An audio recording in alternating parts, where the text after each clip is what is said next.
session after being in closed session. And I would, we have no student discipline motion, so we don't need to do that. But we need to then approve our consent agenda, and we're going to amend the agenda with the following changes. We're going to change number 8A and B and move it to 6. And then 6 will become 7 and 7 will become 8. Okay, so that way the presentation by the students, or for the students, will come first right after public comments. And I would entertain a motion for that, please. So moved. Second. I have a motion and a second. Any questions or anything on that? Everyone knows what we're voting for is the amended consent agenda. Roll call vote, please. Mr. Easton? Yes. Mrs. Carey? Yes. Dr. Park? Yes. Pastor Miller? Yes. Mrs. Schrader? No. And Dr. Ashton? Yes. Motion passes 5-1. Here you go. That brings us to public comments, I think. Oh, excuse me, before we start, Doc, you forgot the pledge. Oh, yes, hang on. Well, you can do it from here, yeah. Would you all please rise and join me in the Pledge of Allegiance? Thank you. Ready? I pledge allegiance to the flag of the United States of America and to the republic for which it stands, one nation, under God, indivisible, with liberty and justice for all. Thank you very much. Thank you, Gary. How about that for an introduction? Hey, can't beat that. I would like to begin this evening by thanking Mrs. Carey for her truthfully inspirational and impassioned plea in last month's board comments. The Baptist in me wanted to jump up and scream hallelujah when she finished. Mrs. Carey, your words were beautiful, elegant, and profound. What you expressed must be at the center of our efforts if we are to maintain our humanity when challenged with social issues and the resulting political stress. In the 40 years of attending monthly board meetings, there are a few deeply etched in memory. Last month's will never be forgotten. Watching Miss Robinson ferociously leap into the arena like a mother lion protecting her cubs was spectacular. Taking charge, much to the bemusement of board members, dismay of the public, with enforcers confused at the start. Seeing Miss Robinson's intense power reminded me of many companies I've worked with over the years, some of whom were unknowingly run by the company's secretary that wielded immense influence in the company's operations and management. It was a triggered event, which happens when passions are high and communication is low between those of differing views. To our detriment, there are no longer open public debates where differing views are offered in real time so everyone understands how our social constructs could be improved. And, Pastor Miller, you are a blessed man indeed, surviving your hospitalization as many do not. Lucifer's world obviously had hold of you, but by the grace of God you escaped, and we are grateful for that blessing. Since all of history is written by the victor, the glorification of those who abuse and subdue is pronounced, always hailed as saviors and perpetually deified in history classes. Throughout American history, genocide, war, enslavement, and conquest has been a constant. To accomplish this, our masters used division and discord as a herding technique. Since we are fighting, we cannot see the new pen we're being forced into. Over the last 130 years, human farming has also included constant biological experiments that have maimed and killed millions, all for the profit of the few who make money in the slaughter. There are numerous known instances where they have regularly used scientific technologies to inflict our suffering. One example is my wife losing both sisters to breast and ovarian cancer, along with my brother to Hodgkin's. You see, this area from here to mid-Wisconsin was the primary nuclear fallout zone during the decades of open-air nuclear blasts in Nevada, with radiation, grass, cows, milk, and children being particularly lethal. Our siblings were a generation who grew up on the farm and drank milk every day, fresh from the cow, a generation whose young bodies were damaged by the radiation that allowed cancer to occur. A slaughter that in our family took 40 years to happen, and extermination still occurring today in others, just like what the mask will be doing for decades to come from the permanent neurological brain damage. Don't know if you've noticed or not, but the masks are so yesterday. The first round of obedience training was over when the new war programming began. so that you won't remember the old terror of a never isolated virus and the virtual signaling face diapers that kill. Pastor, here's the demon you were liberated from. When a person enters a hospital and is labeled COVID, the hospital gets nearly $14,000 of federal aid. One of the drugs administered is remdesivir, a failed Ebola drug so toxic that you're better off having the disease than take it. And Ebola has a 50 to 90% death rate. Remdesivir shuts down your kidneys, which fills your lungs with fluid, and you drown, which is why the U.S. is the only country to use it.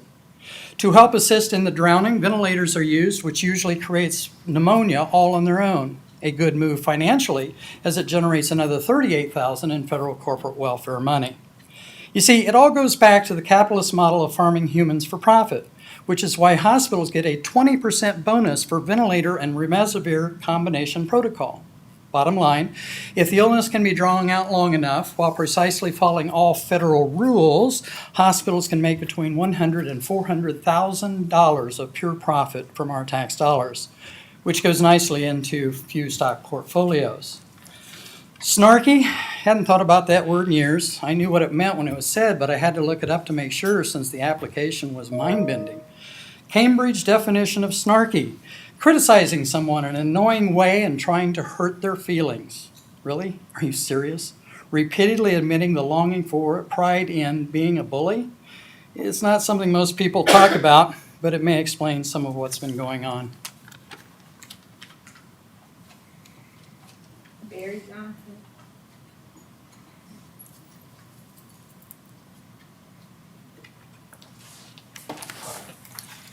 Good afternoon. Maybe. To Dr. Geddes, Dr. Ashton, to the school board members, the rest of the staff, and the audience, I would like to say hello and express my gratitude for being able to stand before this august body today. My name again is Barry Johnson. I have intermittently been a long-standing member of the Danville community. I currently have one grandson enrolled at the Danville High School and one great-granddaughter at Northeast Magnet School. Now, one might deduce from this that I am a bit long in the tooth. I, however, wish to view it as one who has been blessed to amass a modicum of wisdom and knowledge throughout the years. I think we all would agree that the past several years have offered us much strife and trepidation. I don't think that Thomas Paine could have imagined that these would also be the times that tries men's souls. An American crisis revisited, indeed. Or as Yogi Berra would say, it's deja vu all over again. I watch from a distance as those of you in administrative and leadership positions fight valiantly to ensure the safety and well-being of the children and educational staff during these most perilous times.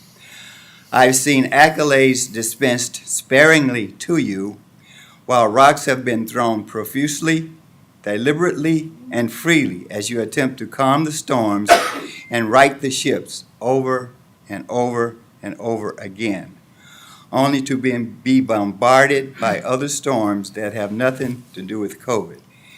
Instead, it seems to be a virus or bacteria of its own, whose only reason for existence is to wreak havoc and disrupt harmony. To Dr. Geddes, I would like to say thank you for the tireless efforts that you constantly display. I will not pretend to understand what that is like, but I will speak out to say I appreciate the stamina that you wield as you nestle down in this most unforgiving foxhole. I know that there's a lot of things you need on this journey, but I think among them are people who speak up with positive reverb while recognizing your tireless efforts. I quote the German theologian and Lutheran pastor Martin Niemöller here, and I ask that no one remotely attempt to misconstrue its meaning or equate it to anything other than this moment of tribulation that we are encountering. And the quote says, "First they came for the socialists, and I did not speak out because I was not a socialist.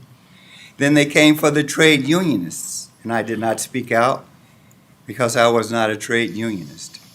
Then they came for the Jews, and I did not speak out because I was not a Jew. Then they came for me, and there was no one left to speak out for me. I do not envy the road you are traveling. It probably seems as if the curves and bends are tremendous. It is stated that Helen Keller said, "A bend in the road is not the end of the road unless you fail to make the turn." So, Dr. Geddes and the board, I say resoundingly, I am not a superintendent. I am not a board member. But I speak out for you and thank you for your noble efforts. And I implore all of you to stay vigilant and keep negotiating the bends in the road. Thank you. Thank you. Amen. I'm a clap for myself. I appreciate that. Thank you.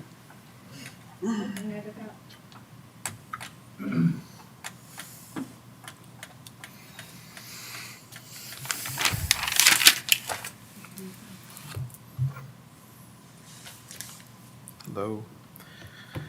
Good evening, members of the board, Dr. Geddes, and the D118 family. I'd like to take just a few moments to give a few brief updates on some of the things that we're growing at Mark Denman Elementary. For those of you that don't know me, my name is Eric Nethercott, and I'm one of the assistant principals at the school. One of the things we're most excited about, through the support of our local McDonald's on Bowman Avenue, we're going to be collaborating on a McTeachers Night on Wednesday, April 13th from 5 to 7 p.m. to help raise money for our MDE community. And we are very excited by this prospect, and we are very appreciative of our friends at McDonald's for their continuous support of education within District 118. Also, every Thursday from 5 to 6 p.m., the school hosts an academic support night with the help from grade level experts. More and more families and students have signed up since we began several weeks ago, and we're very excited about growing this opportunity.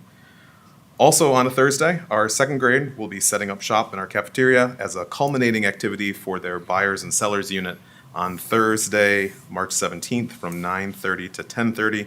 And they're going to be selling items to each other for a cent.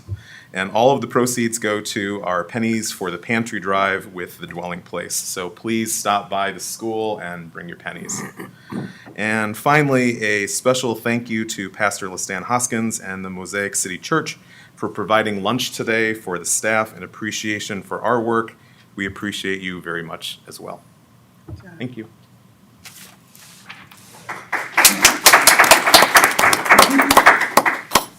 Mr. Butler?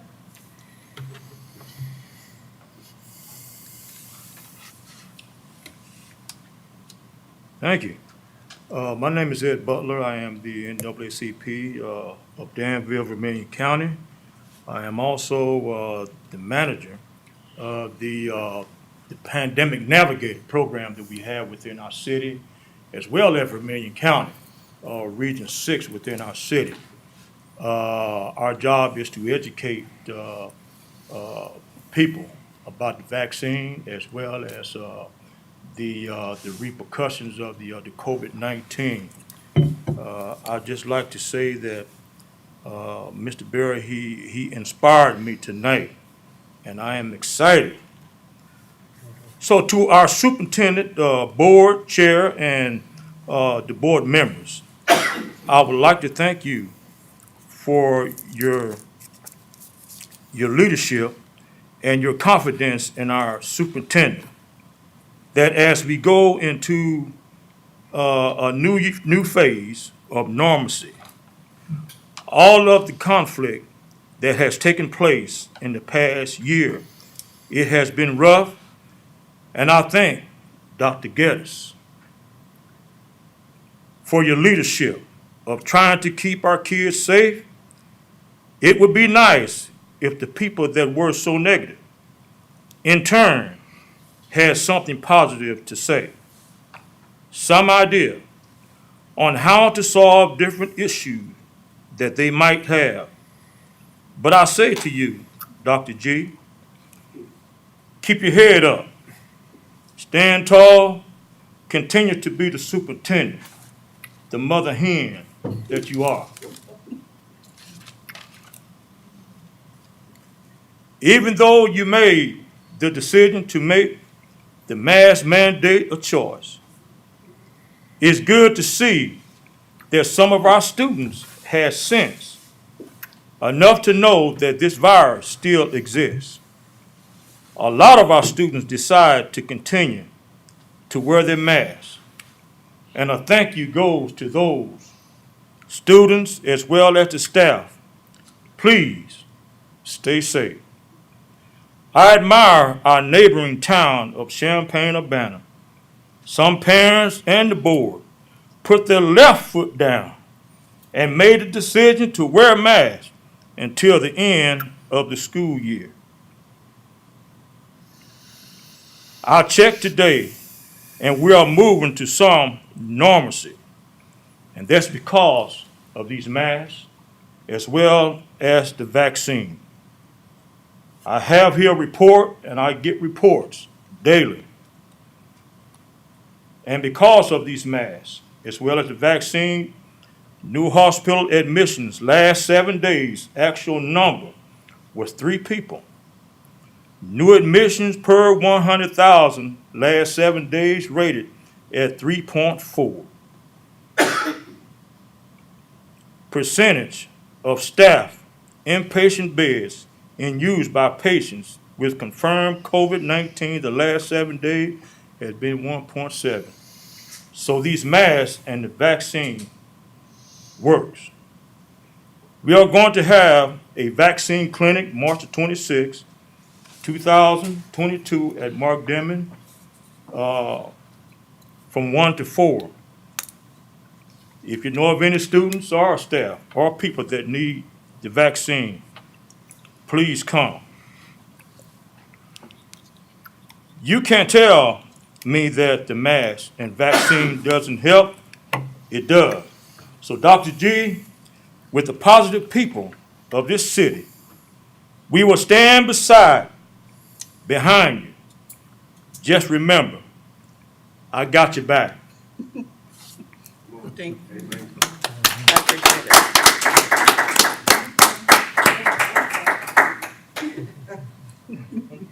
Good evening. How's everybody doing? My name is Fionn Butler. To Dr. Geddes, Doc Ashton, and the entire board of School District 118. The pandemic changed the way education was presented, and numerous decisions had to be made on what to do and not to do.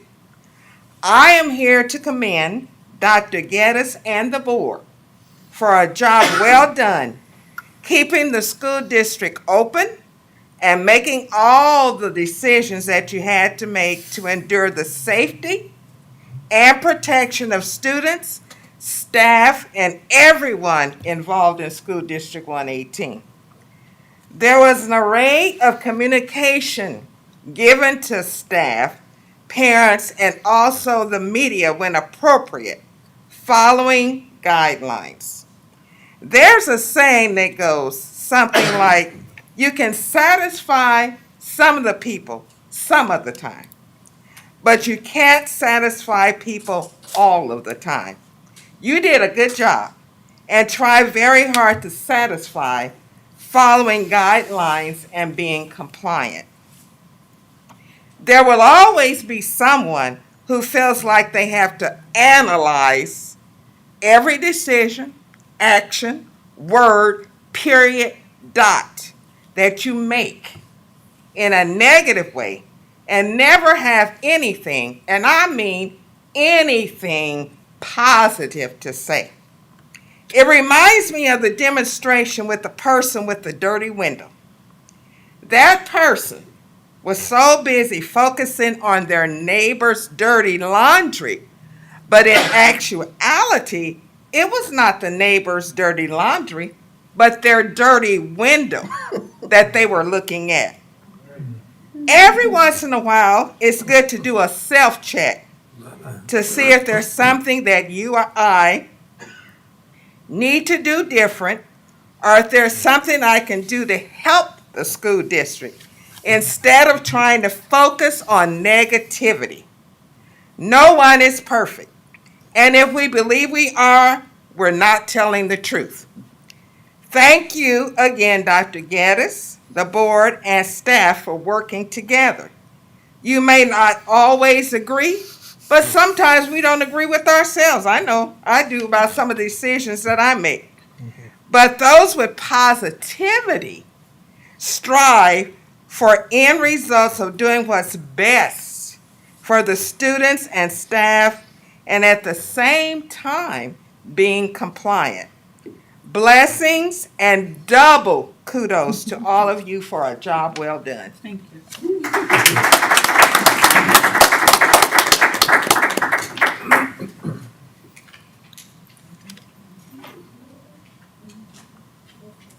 That's it? Any others? Going, gone. Thank you very much. No. You don't get two. All right, as I said, we have moved item 8A and B to 6. Sorry, Skip, we'll get you in a little bit. But I couldn't wait for this, so that's why we decided to change this. Me too. So, hit it.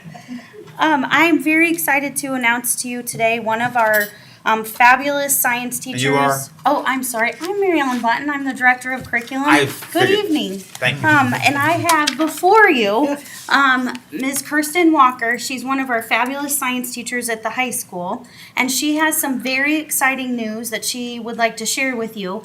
We did invite some students to come this evening so you could Congratulate them yourself. Yes, and they either had birthday parties, work, or sporting events, so they were unable to come, but we are going to celebrate them anyway because what happened is a big deal. So I'm going to let Ms. Kirsten Walker, fabulous science teacher, kind of let you know what happened. I did plead, so it's like herding cats, and most of them had never been together except the day of the competition, so that was a major event. So I appreciate your time in moving me up. I gathered my AP Environmental Science kids and some select freshmen to go to a competition called Envirothon. It is an academic competition having to do with environmental concepts. Most of the concepts are go farther than what I normally teach. And these kids really came through. I actually started crying at the competition because they won first in the soils competition, and then we won and beat out Georgetown, and a former Danville High School teacher,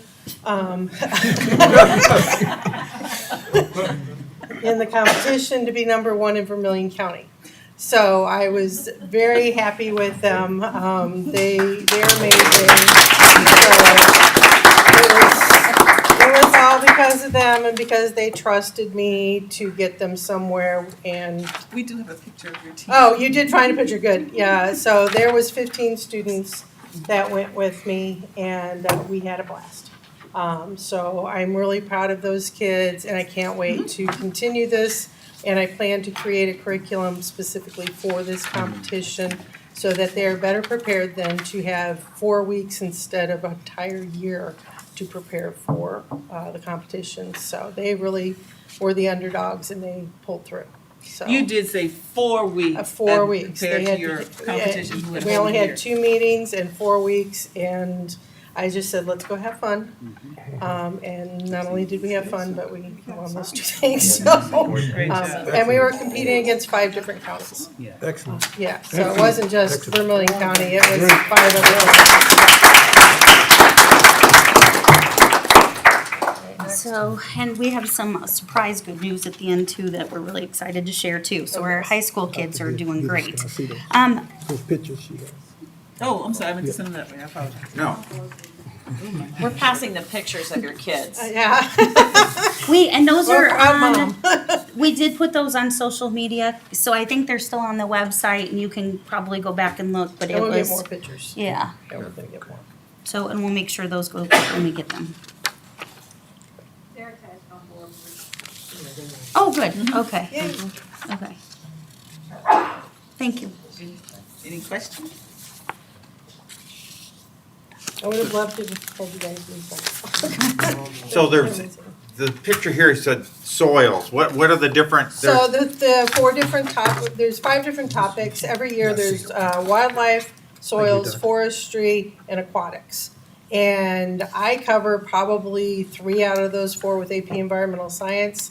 So the forestry kids were at a disadvantage.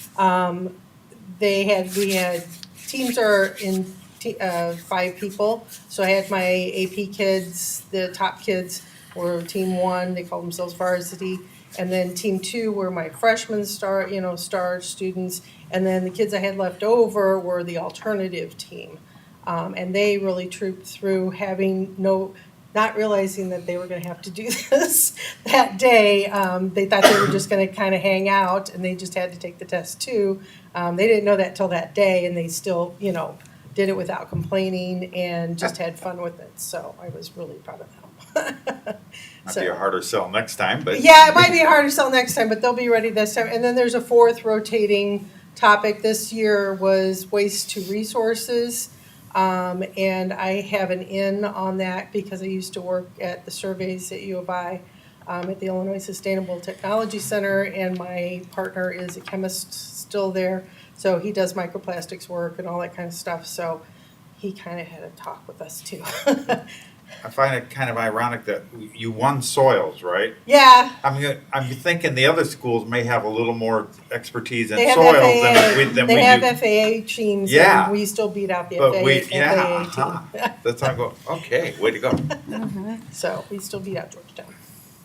All right, thank you. Yeah. That was awesome. Thanks. They present again. They have the next one as well. Yeah, they're there for AP. Now, Okay, so the to next, them. Ms. Kirsten Walker is gonna stay up here because we have a recommendation, for you.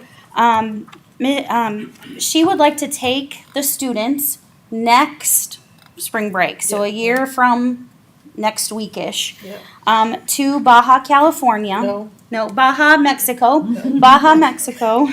For a field study experience for our students. And as you can tell how well they did with Envirothon, it would be great to expand this opportunity for their students. The students will fundraise their own money. I will fundraise for them.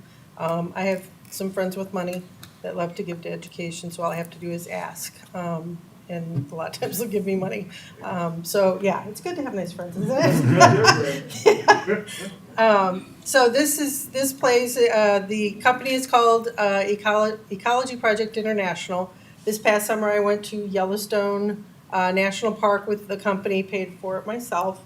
Went with 14 other amazing teachers from throughout the U.S. We, as a group, are going to go back without the company, go to Custer this summer because that's how close we got.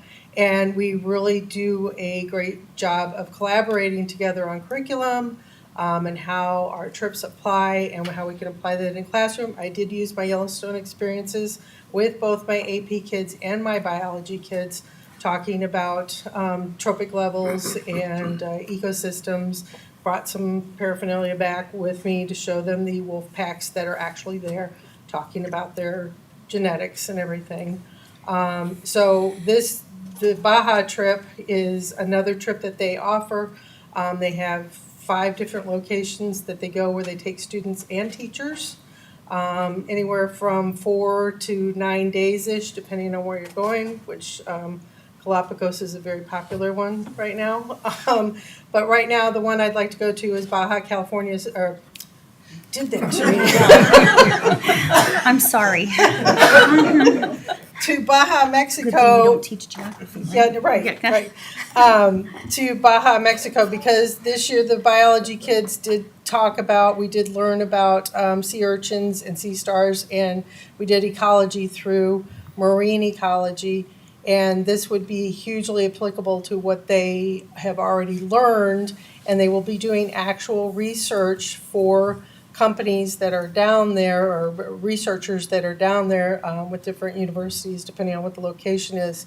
So they're doing real life research, and the data will be used in their research. So they are actual citizen scientists that are participating in real research. besides it should be fun. Yeah, well, yeah, besides that. They'll be camping under the stars. It's 9 to 12 people, with up to 2 chaperones. We have 3 that are already, no, sorry, I Jordan know, Jackson's I going. know. I tried. Yeah, everybody's trying right now. So we have at least 4 signed up on the website with about 5 other people interested. So I do believe we do have the 9. The only little hiccup here and why I'm here now is that we are competing with Red Rock Community College in Lakeland, Colorado. If they get their money in first, which is $1,500 to hold the spot, then they get to go first, and I have to ask for an alternative location. So And the cost per student? the cost per student for this trip is about $3,000. For There is each a student? scholarship, yeah, it's including airfare. The students, they have a fundraising page once they get on the website that they can share to Facebook and to Twitter. And I already told them that I would share their pages with my friends and do everything I can, personally, professionally, whatever, to make sure that any kid who wants to go can. And I'm not just asking any kids. We are selecting kids that are truly interested in science and that it's something that they would appreciate going and not just looking at it as a vacation. We've actually had some honor students go, oh, we have to do work? No thanks. So, I mean, there's select kids that we're kind of going through to ask. So it's a very small pool of kids we'll be taking. Okay, so your recommendation is that you want approval to be able to go on this trip to Baja Yes, please. next year. Yes. Do I have a motion? So move. Second, I have a motion and a second. Any questions or discussion? yes. If you have more students who are interested in going Mhm. and you have spots available, Mhm. how, what's your plan to, is it first come, first serve? Will they have to write an essay? So I've talked to the coordinator with EPI, and I said that because I do have a student who is very interested, but because of her medical issues, probably would not be a good fit. But if she were to sign up, and she's in my botany class, trying to find ways, she can waitlist people. So, if I get, 15 to 20 kids that want to go, some of them will be waitlisted. And those will be good because if we have interest this year and they're not seniors, then they may be definitely interested in going next year, which I'm going to propose next year when I come see you, to go to Galapagos. So how do you prioritize the students who get to be in the? Teacher recommendations, just a general interest, me talking to them. I know, between the 2 new teachers, the Jordan Squares, and Mrs. Flanagan, that there's people that they already have in mind for recommendation for this. And I really want to try, the group is diverse of the ones that I've, already brought up and said something to. Some of them have, flat out turned it down, and that's A-okay, and some that are just like, yeah, I kind of want to go. So it's completely a diverse group. It's all based on interest and teacher recommendations and just a general interview with me, I guess. Okay. And they do have liability insurance and travel insurance that is offered with an outside company as well. Any other questions? Yeah, I just have one. How Yes. many spots did you say there's available? Why are you interested? So we have to have a minimum of 9 students sign up with the $1,500. There is a maximum with this trip of 12 students and 2 chaperones. And that is strictly because each location has limited amount of space for lodging and for transportation. That's the only thing that limits that. And then there's 2 instructors that will be with us. Okay. So the motion on the floor that we're going to vote upon in a second is to go to Baja, to approve for them to go to Baja next year. A roll call vote, please. Yes.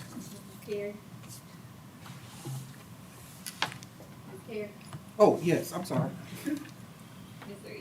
Yes. Yes. Yes. Yes, motion passes 6-0. Thank you very Thank you. much. Have a great time. Thank you. Look forward to hearing about it. Oh, Bring- you'll hear some. Bring pictures. Bring pictures. More pictures. That brings us to item number 7, buildings and grounds.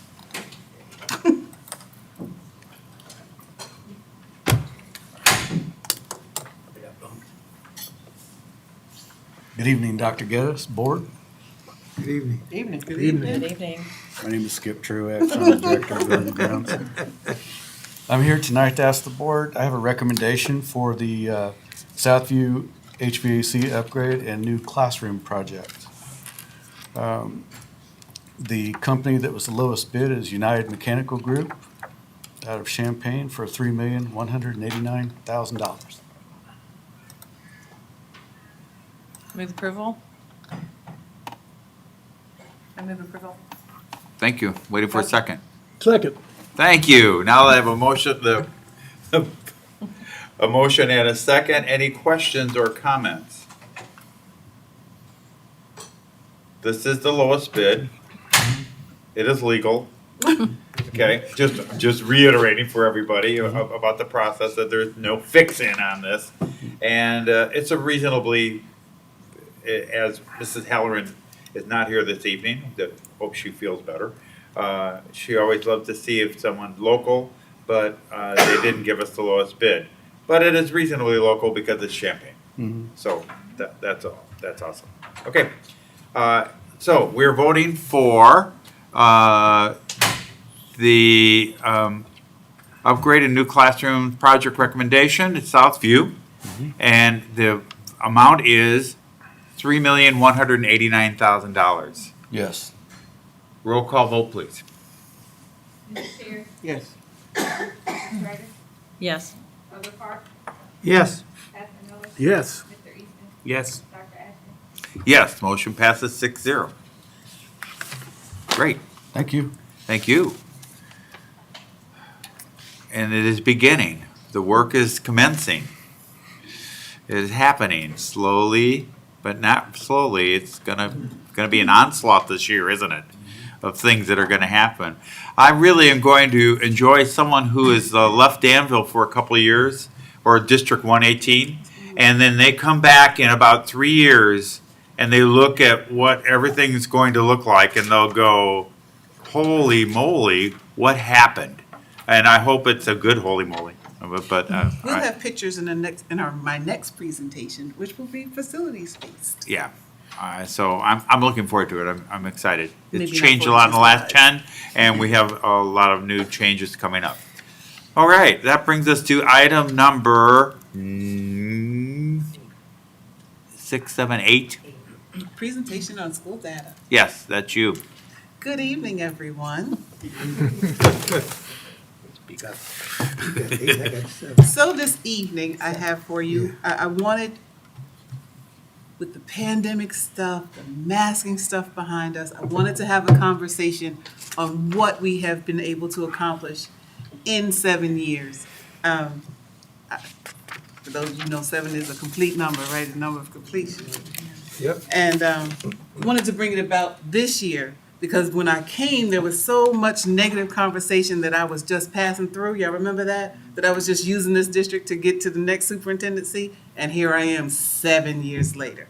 So I just wanted to say that. Okay, but I wanted to talk about our data so that we can look at what we have accomplished as a team in these 7 years. I'm happy. Can y'all tell I'm happy? I'm happy. Let's get going. I'm gonna ask y'all to stay with me. It's gonna be a little long, I'm gonna tell you, so get comfortable. I normally don't have 42 slides, but tonight I have 42 slides for you. I'm trying to do it quickly. Hour and 10 minutes is what I think I got, okay? All right, so first I want us to look, I want to start with our youngest of the babies. And our data shows that consistently our children come into kindergarten, pre-K not prepared. What this means, and we didn't have the kids assessment before that, but what this means is that 60% of our children that come into kindergarten and pre-K are not prepared to be there. So we start this journey together behind the 8 ball. We need to fix that. Let me hit that next slide. This reality is demonstrated best on the next, you went too fast. Oh, sorry. Oh, hang on. There we go. What this slide right here shows, there are 3 developmental areas. It is saying 60% of our kids come in with 0 developmental areas that they can successfully accomplish. 0 of the 3. And I want this data to inform our decisions going forward. I want you to know that this board, this administration, we're not making these decisions willy-nilly. They are based on the data, and I wanted you to have it so that you will know where we're going with this. When we say we need to focus on pre-K and do something differently, you'll hear me come back with that, probably next board meeting, because I have 42 slides tonight. But when we're saying, I need to do something differently, and it looks like me saying of the 10 classrooms that we're supposed to have, but we only have 8, I need to take 5 of those classrooms and I need to make it full day pre-K instead of the half day pre-K. I need to take that full day classroom and spend the half day that the preschool for all grant pays for. And yes, I'm gonna do that play curriculum, but the second half, I'd like to use some title money or some extra money, and let's teach some stuff, okay? So I'm gonna ask you next board meeting, but I gave you the data this time, to let you know why we need to do something different. Okay, next slide. That's 3. 39 to go. Hang Wrong way, on. Matt. Sorry, this is, no, I know, there's screens up that aren't supposed Just to be skip up. 10. There we go. Okay, The best stuff. okay. So, now that we've talked about the babies, let's move on to some elementary and secondary. But first, I want you to know that consistently, the test has changed. We are not measuring ourselves with the same instrument. First, we started with IGAP, which was the Illinois Goal Assessment Program. That was the test. Then from 99 to 214, we had ISAT. Then they changed it from 215 to PARC. Then they changed it from 2018, now we're at IAR.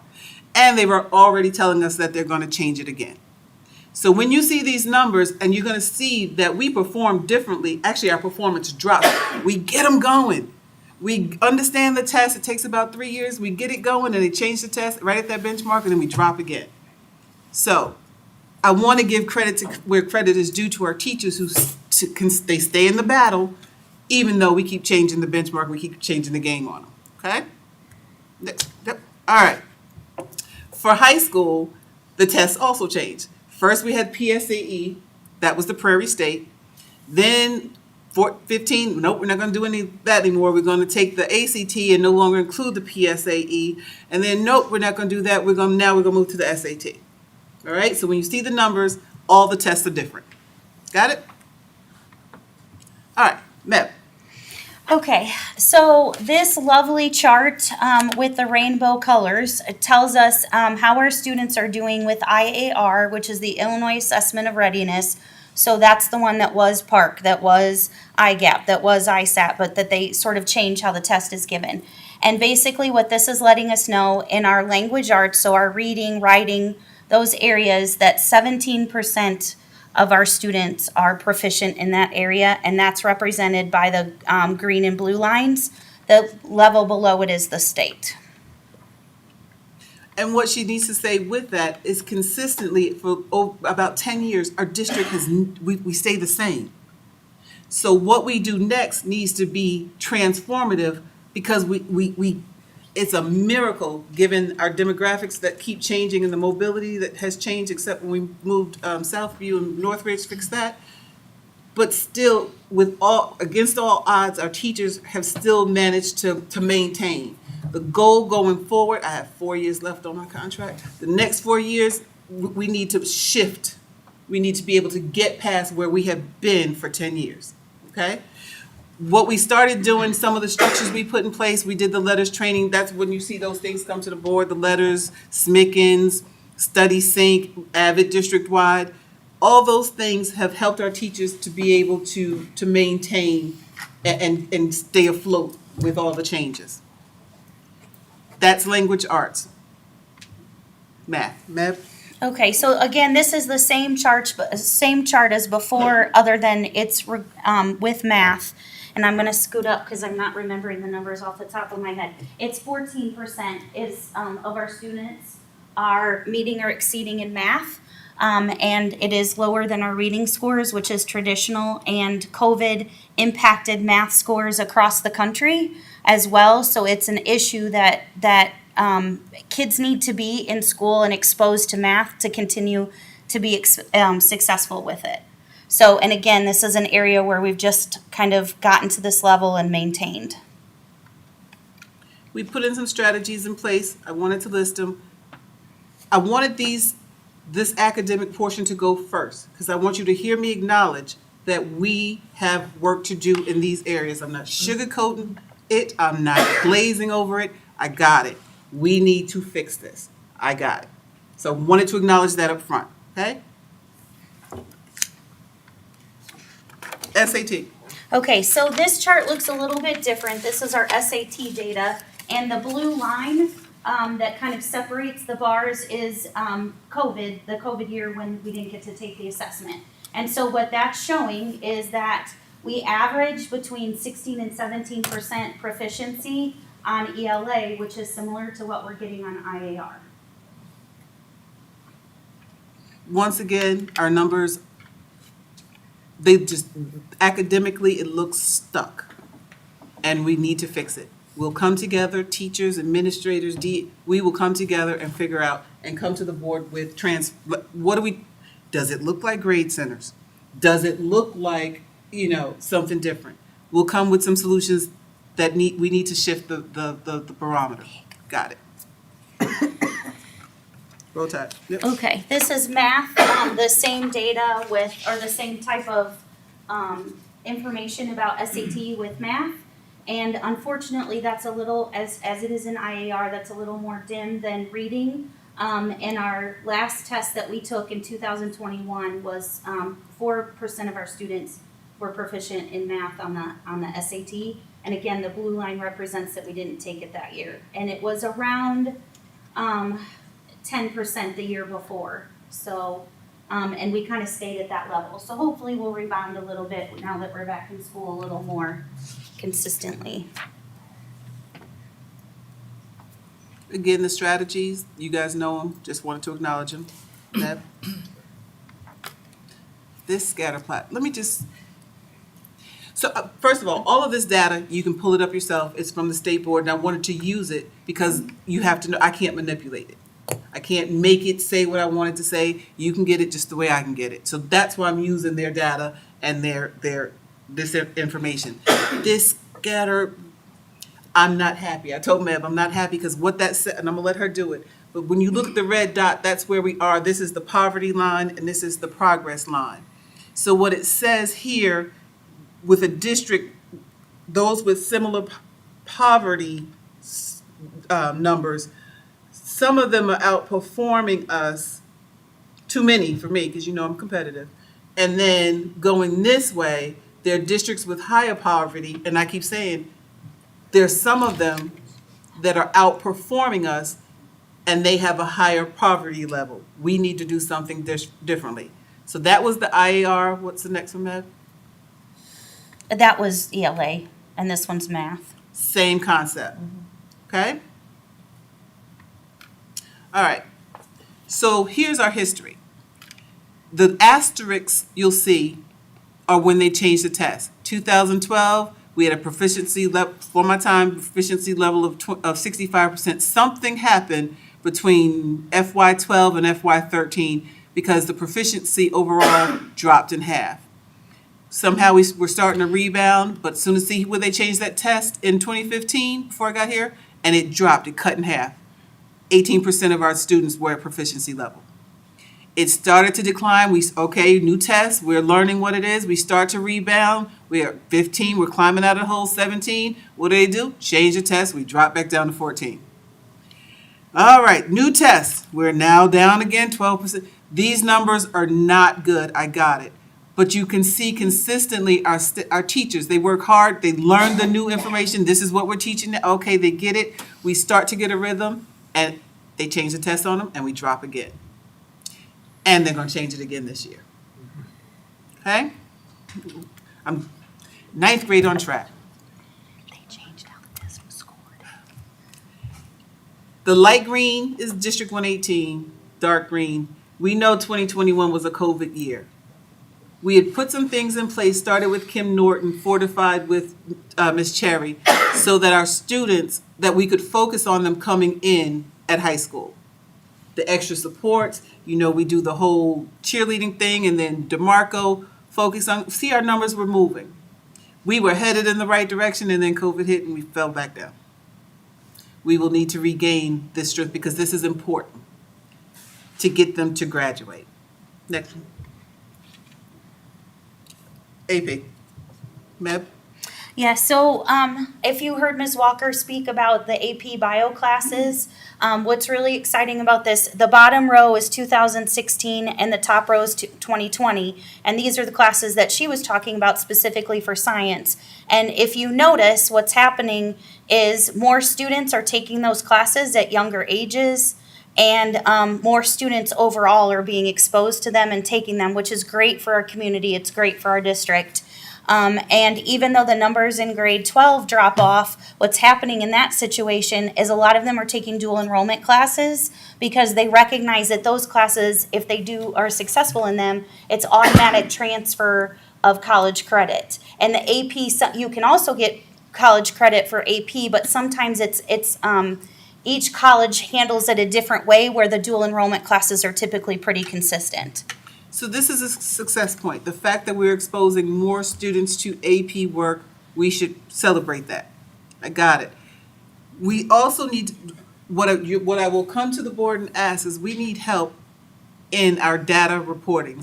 We need to help the person who is there because when our kids graduate early, I keep telling them, I feel that there's a disconnect in our data.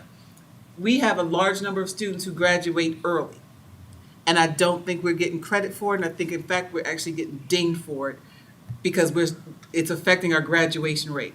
So I'm asking our team to dig in deep and go back and look at that data to see what happened to our early grads. Okay? So this one is the dual credit classes. So dual credit class means that you're taking a course that could be offered at Danville Area Community College, and at the same time, you're getting credit for taking it out there, and you're getting high school credit for it. Huge help to my boys as they went through school. But if you look at those numbers as well, again, as the most current year is at the top, and 2020 was a little bit tricky because of COVID, so those skewed those numbers a little bit. But you can see those numbers are really growing especially at the younger levels, and more students are taking more classes. So kudos to you, Danville High School, for pushing, because Ms. Cherry, you said you would. You were pushing more kids to take both the AP classes and the dual credit classes, and your numbers show it. So kudos to your team. Graduation. So often you hear me say we have a 5-year program. Our graduation, and you can see, I'm just going to take 18, what did I start with? Because I'm wondering. Let me start with 17, 18. You see that 75, what it says at 17, 18, my first cohort is, I came in 15, 16. So what we put in place, whatever was going on, we worked with the counseling. Remember, we worked with the counselors and helped them to understand and put the spreadsheet together to say, hey, take all the babies, put them by age, and see how credit deficient they are, and those we're going to focus on those first. All right, got that done 15, 16, and we saw the effects of it 17, 18. Stay focused on that 17, 18, where we're saying 75% of the students graduate. Hit my 5-year. Next one. The next year, we're up to 77. So now we're at 77. You see that next year we get 2% more of them to graduate. Hit that 6-year. And then they're up to 77%. That's that same group. What we're saying is our graduation rate, if we didn't have a 6-year program with 11 extra credits that no one else in the state requires, our babies wouldn't take 6 years to graduate. They could actually get out in 4. but we impose upon them a 6-year program. And our data shows it. We don't have to be with a 73, 74 if we could, and these extra 11 credits are not state mandated credits. So if they want to take them, that's great, but we mandate that you take them and then wonder why we have a 6-year graduation program. Okay. Hope y'all staying with me, right? Okay. You did great. Thank you. I'm trying, because I'm on slide 23. Did y'all know that? Okay. Well, that's all I was gonna ask. We're halfway home. Okay. Meb, community college remediation. So this one's really exciting because what this means is that, you know, again, we're the green color for St. Patrick's Day. Light green. Currently. Yes. And then the state is the blue color and bluish color. And what that shows is that only 23% of our students compared to 39% of the state of students that go into college, into community colleges, need remedial courses. So that means when we send our students from Danville High School to community colleges, they're needing to take less remedial courses compared to when the rest of the state sends kids. So this is a good sign too. Kudos, Danville High School. So now I'm going to move outside of those things into some other areas. The first I wanted to show you was class size. You can see, remember I came in 15, 16. We have worked hard to keep our class sizes low, and in fact, they have decreased. Our average class size is about 19 when the state is at 20. We should celebrate that. What that means, you'll see when we look at our enrollment data and we compare it to our staffing, this board has invested in instruction and our dollars will show it, and it's translating into lower class sizes. Meb, the next one. And the amount, so while we are disproportionately higher in students who live with low income, the number is going down. That's a whole nother study in our 5-year trend. And I actually pulled some other data. In 2012, we were at 76.1%, 2013, 77, 2014, 78.3, 2015, 81.4, 2016, 73.9. And so we did this, we came back up, and here we are back at 74%, which is where we haven't been since about 2016. I'm sorry, where we haven't been in a while. Yeah, lower than that, because at 2012, it was 7.6%. Like Illinois, like the rest of Illinois, our enrollment is decreasing. I can tell you, I found data that said at one time in history, Danville District 118 had about 12 to 15,000 students. Did y'all know that? Mm-hmm. We were huge. Now, that's our 2020 number, but I think this year is somewhere around 48. Our numbers have decreased substantially. That's going to be important in a few slides. Again, the number of students we have has decreased. Hit the next one. The number of students with IEPs has been consistent for many years.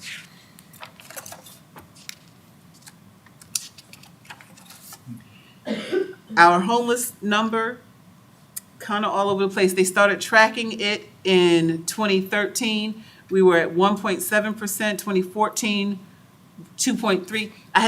The state only had this. I dug deeper into old report cards to get these other numbers.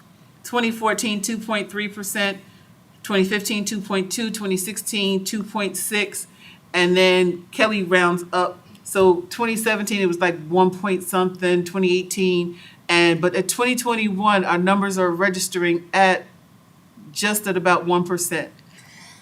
I think that's substantial. I think that's a tribute to a lot of the hard work of many of the agencies. Thank you. I see you out there, Ms. Odette, Community Action. Student attendance. Pre-pandemic, we were on a roll. We were getting the kids to school. And then I say, that's the state's number at 90. During the pandemic, I think they got it wrong. our attendance initially, when you factor in what happened when we transitioned and then to get our kids up and rolling on the laptops, I don't see the 90%. I'll take it. I do know once we got them there, you know, I don't see how they're not accounting for that gap in the pivot between it's a pandemic, March 12th, 13th, we're shutting down, and then we're finally up and rolling April. It took us about 2 weeks to, you know, but they didn't count it, and so I'll take it. And but our kids are coming to school. They like to be here. Our mobility decreased substantially when we reorganized the Northridge Southview thing. We know that was a factor in being able to educate our students consistently. We're going to have to do something because the numbers should be better than this. I think at the state, it's something like 5%, and we're still at like, is that 13%? We need to do something because if you need consistency in the educational program, our kids come, they're with us for a while, they go away for a while, they come back. And that teacher has not had the chance to educate that child, but they don't take that into account when we are comparing ourselves with our counterparts on the testing. Let me also say with that, did you know that when the children enroll in Danville District 118, they're on our roll? If they withdraw from us, and until they register to another district, they are still counted against us. So I have no control over this child coming to school, but they are still on our roll, and many times they go nowhere. They're between here and Chicago, and nothing's really happening. They don't enroll in a school, and then they come back. And all that time is going to affect our chronic attendance, chronic. Truancy. There you go. Those things are important, okay? Mm-hmm. We're going to have to help our parents understand that Johnny needs to stay here with us in school. That gap is substantial, okay? Chronic absenteeism. There's that. Do you see why I say, so how do I have, up to 31% of the students state that you're saying are chronic absent, but then you said that I have a 90% attendance rate, and I'm saying the numbers don't match. But I'm giving them to you, letting you know I can't manipulate them. They are what they are. I don't think they match. Okay? Dropout rate. I'm actually I want to go to the next one to show where the trend that I see. Ninth grade, we just demonstrated with the ninth grade on track that they come in and we're getting them on track. Somewhere between that 10th and 11th grade year, we lose them. What happens is they come in and at 10th grade, they start to get behind, not scheduled properly. They start to get behind, and between that 10th and 11th grade, they give up and they check out. Going forward, our supports are going to have to focus on that 10th and 11th grade so that we can stop it. Since we see where it is, let's focus our efforts in those areas. Got it? Woohoo. Our student-to-teacher ratio has decreased in these last 7 years. We were consistent at about a 19 students to one teacher.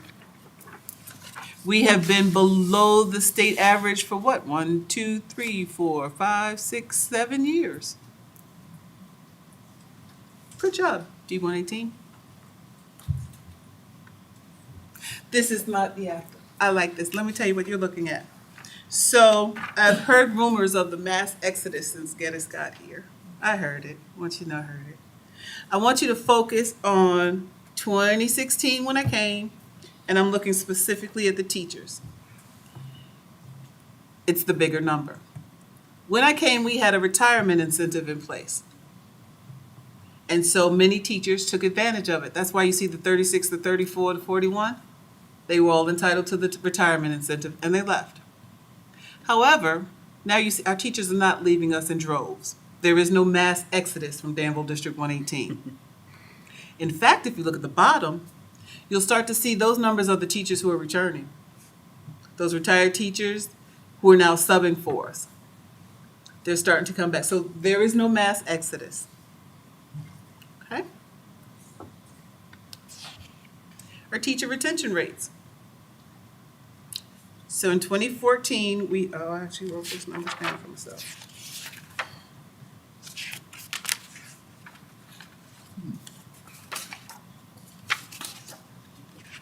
Oh, I added this one and I didn't. What we're showing is that we have been able to retain our teachers. It dipped and we brought it right back up. That dip that you see is that retirement package that we offered once upon a time. Can you go back? Mhm. Can you go back one slide? To the number slide? There we go. 17, 18, 19, and we should see, okay. 18, 19, and It's in that's your- some slide, that 41. It's in that, the contract, you'll see it in the 16. They had to notify people by 2016 and you have 4 years to go out. 6, 6. Mhm. Okay?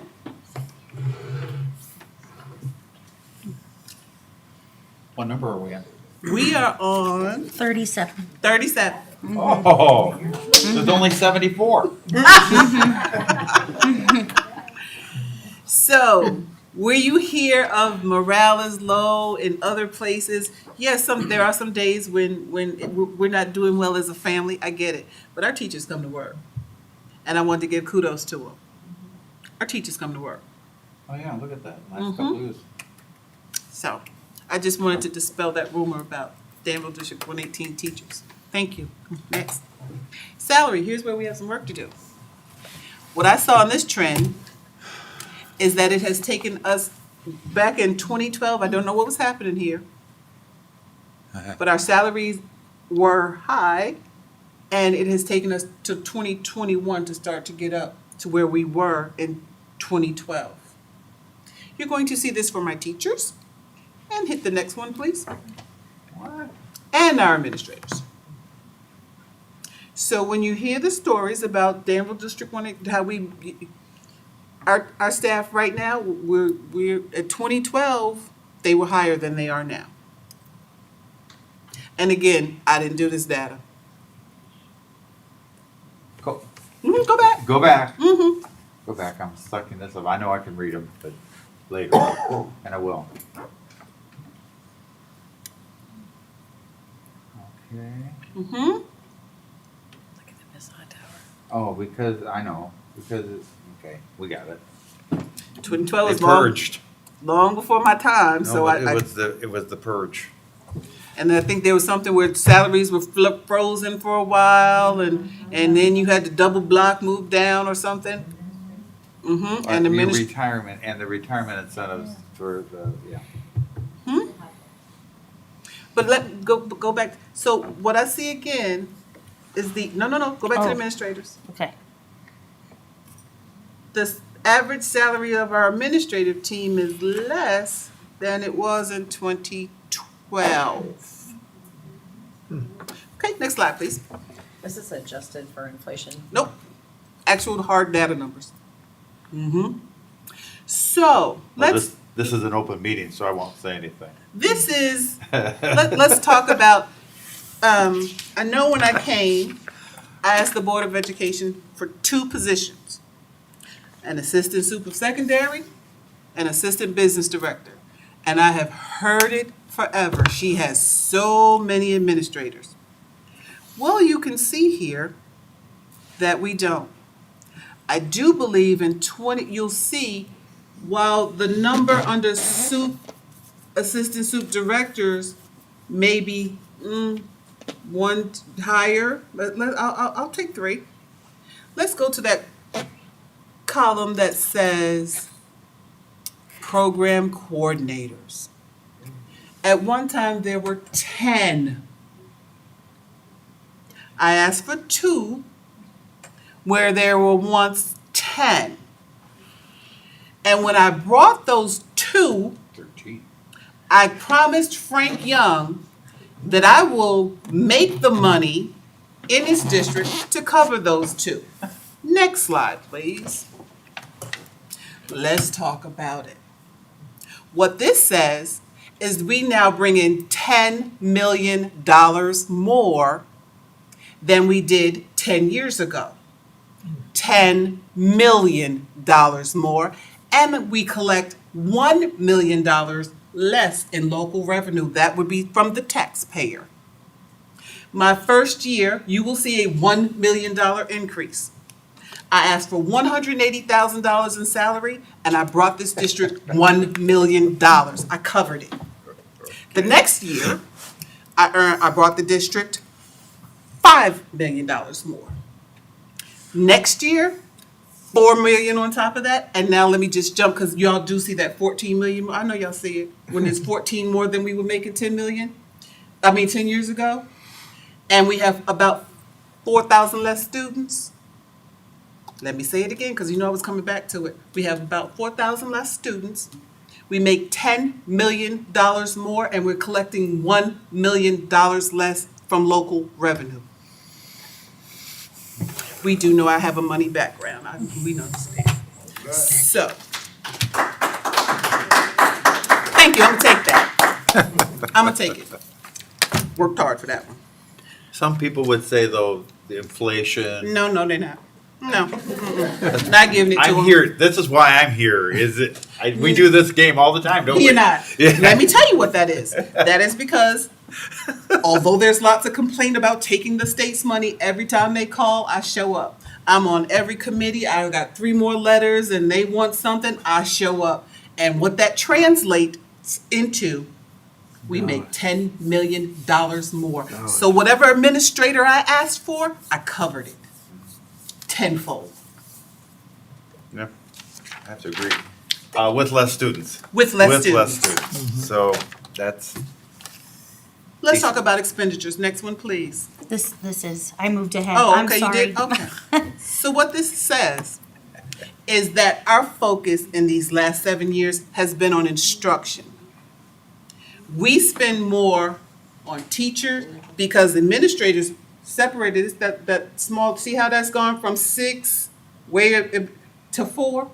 Spending less on administrators. I'm spending more on instruction. And we pulled in some support people.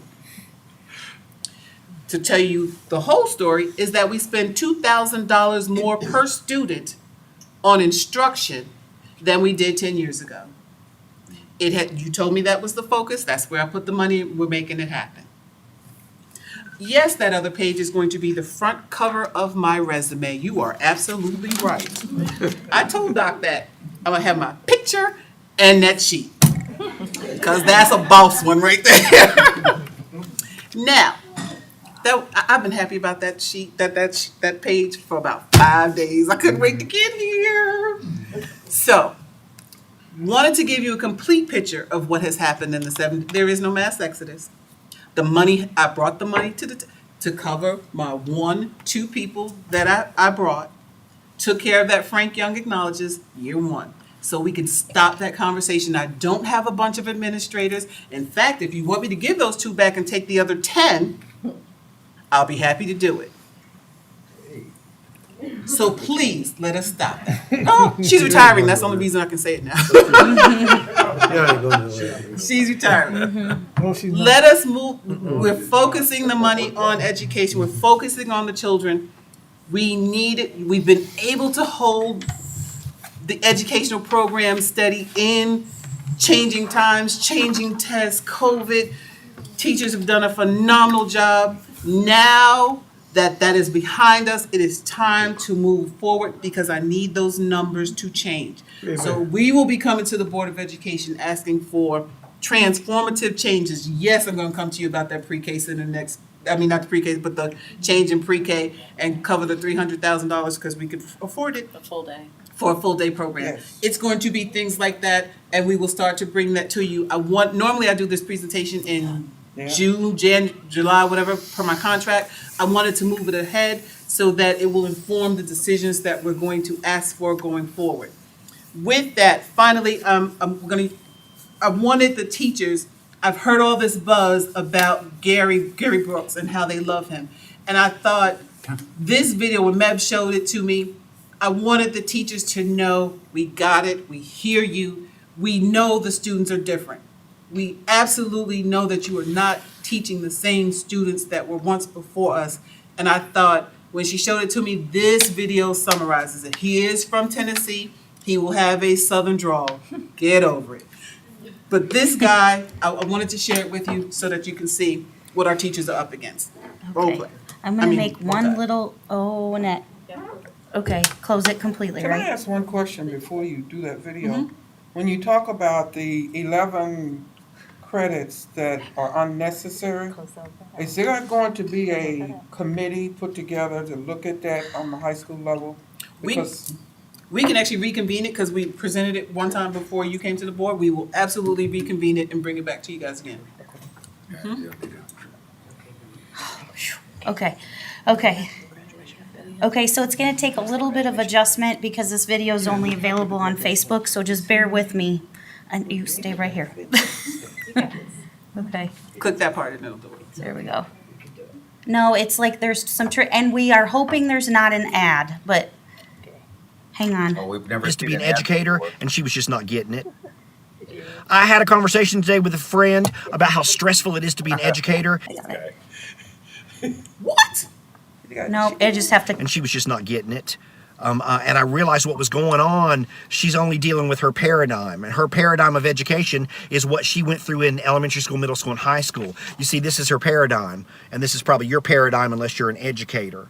Her paradigm is the kids that were in her classes, her pre-algebra class, homecoming dances, fish on Fridays during Lent, Mother's Day projects that her mom probably still has. This is her paradigm, but this is not reality of what we're dealing with. Let me show you what reality is of what educators are dealing with. In any given class of 24 on average, 50% of our kids are coming in from homes that are struggling financially.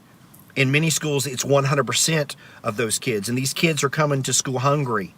And on the weekends, we don't know where they're eating. They don't have school supplies. Homecoming prom dresses, they don't talk about things like that. We didn't deal with this when we were growing up. That's not our paradigm, but this is reality. In any given class of, say, 24 kids, what we're dealing with now is a third of these kids being below grade level. We're trying to teach them at grade level here, and really they're here. And these kids are struggling, and we're working really hard to move them up to where they need to be so we can move them up beyond that. This is our reality. I don't remember that. And the reality, too, of this group of a third of our students, 3 of them, 10% of our kids, are extremely behind educationally. 2 and 3 and 4 years behind in reading levels. They cannot successfully read 2 sentences out of the textbooks that we're having to teach them from. I don't ever remember that growing up, but this is reality.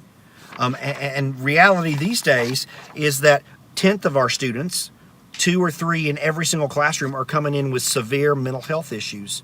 They're coming from trauma-induced homes. They're coming from abuse. They're coming from severe anxiety academically and socially. And that's what we're dealing with. I don't remember that growing up. This is reality. And if you're a middle school or a high school teacher, your reality is that you don't just have one class of those, you've got 5, 6, and 7 classes of those. This is reality for our middle school and high school teachers, because every single one of their classes has kids that are struggling academically. Every single one of their classes has students that are struggling with mental health issues. This is reality. On top of what we're going through with masks and no masks and vaccines and no subs, and we don't have bus drivers, that's our reality. Now, I don't say that to get in sympathy, because guess what? Every single one of these students are blessings, and we love them. We love our jobs. But here's why I say that. It would be nice for you to be a little bit more thankful. That's right. Maybe this week you can send an email or a text to your child's teacher, because this is our reality. thank you. Tell them thank you for everything they're doing. Because your paradigm of elementary school, middle school, and high school is not educational reality these days. Thank you, teacher. Thank you, teacher. did anybody see his shirt? Yes. Okay, I just,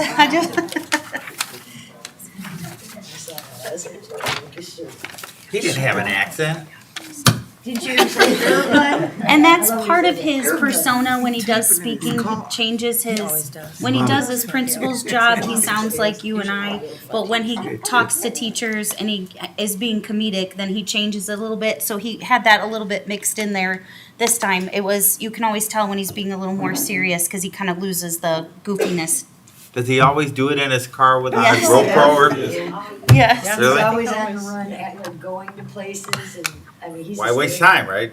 You're in the car. He's hysterical, Okay. but very good. So with that, I want to thank my teachers for all that you do, my administrative team, all that you do. I appreciate you. We now have the data, we have the facts, we can put away the myths, and then we can start to focus on what matters. Thank you. There.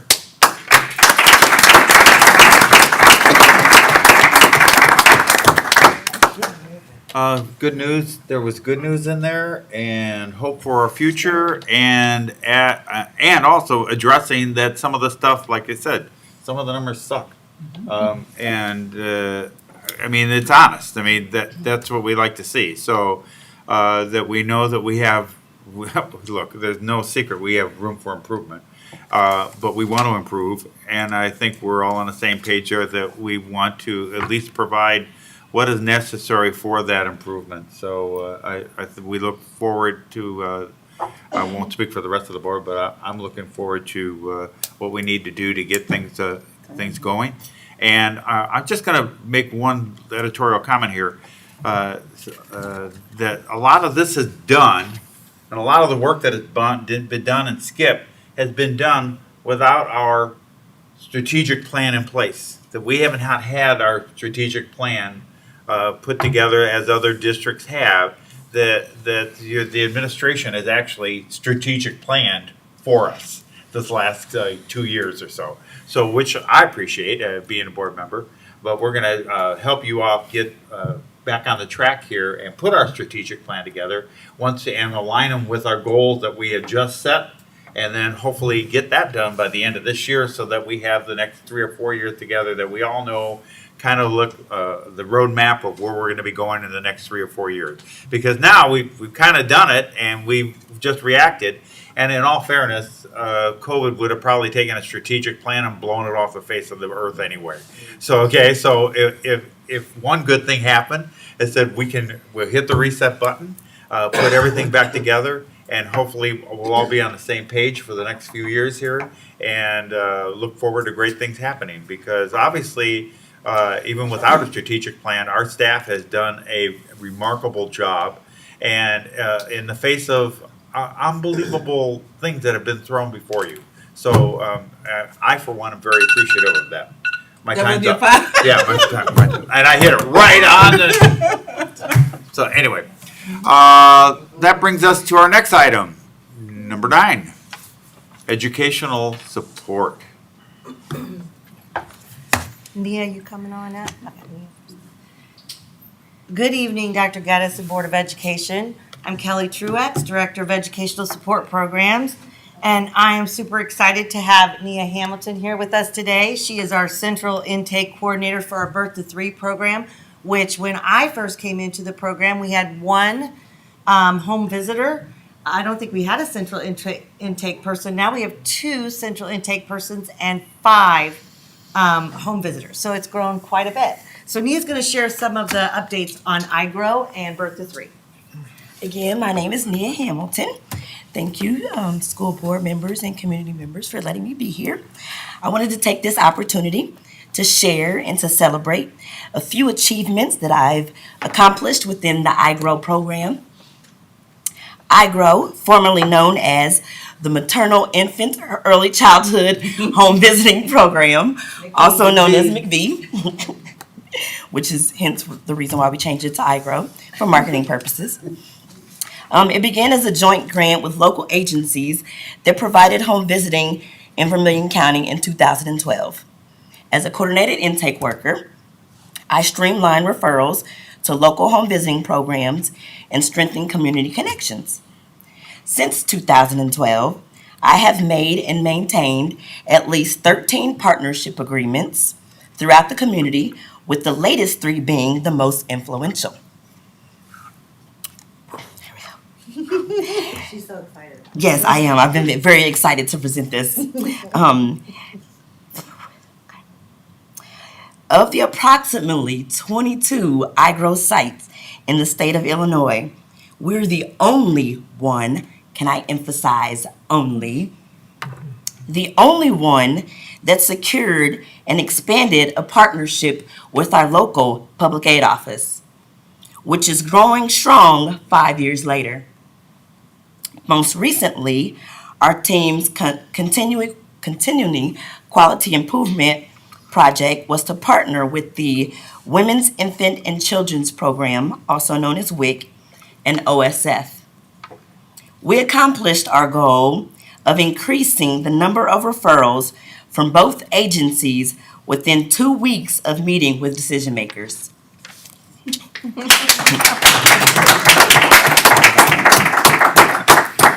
Even setting the goal of accessing the hospital during COVID seemed impossible, but we made it happen. These connections are a game changer because our families get connected to critical and essential services within our community without having to navigate each system individually and separately. So just let me say, making these connections has not been easy, especially during a pandemic. But thank you for allowing me this opportunity and investing in my position so that I can come to the school district and serve our communities in ways that I could only have dreamt of. Thank you.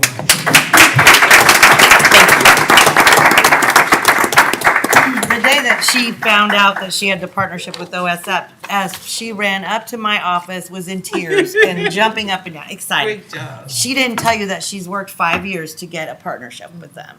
So we're really proud of you, Nia. Thank you. Okay, so next, Mrs. Truax, can I just interrupt a second? Yes.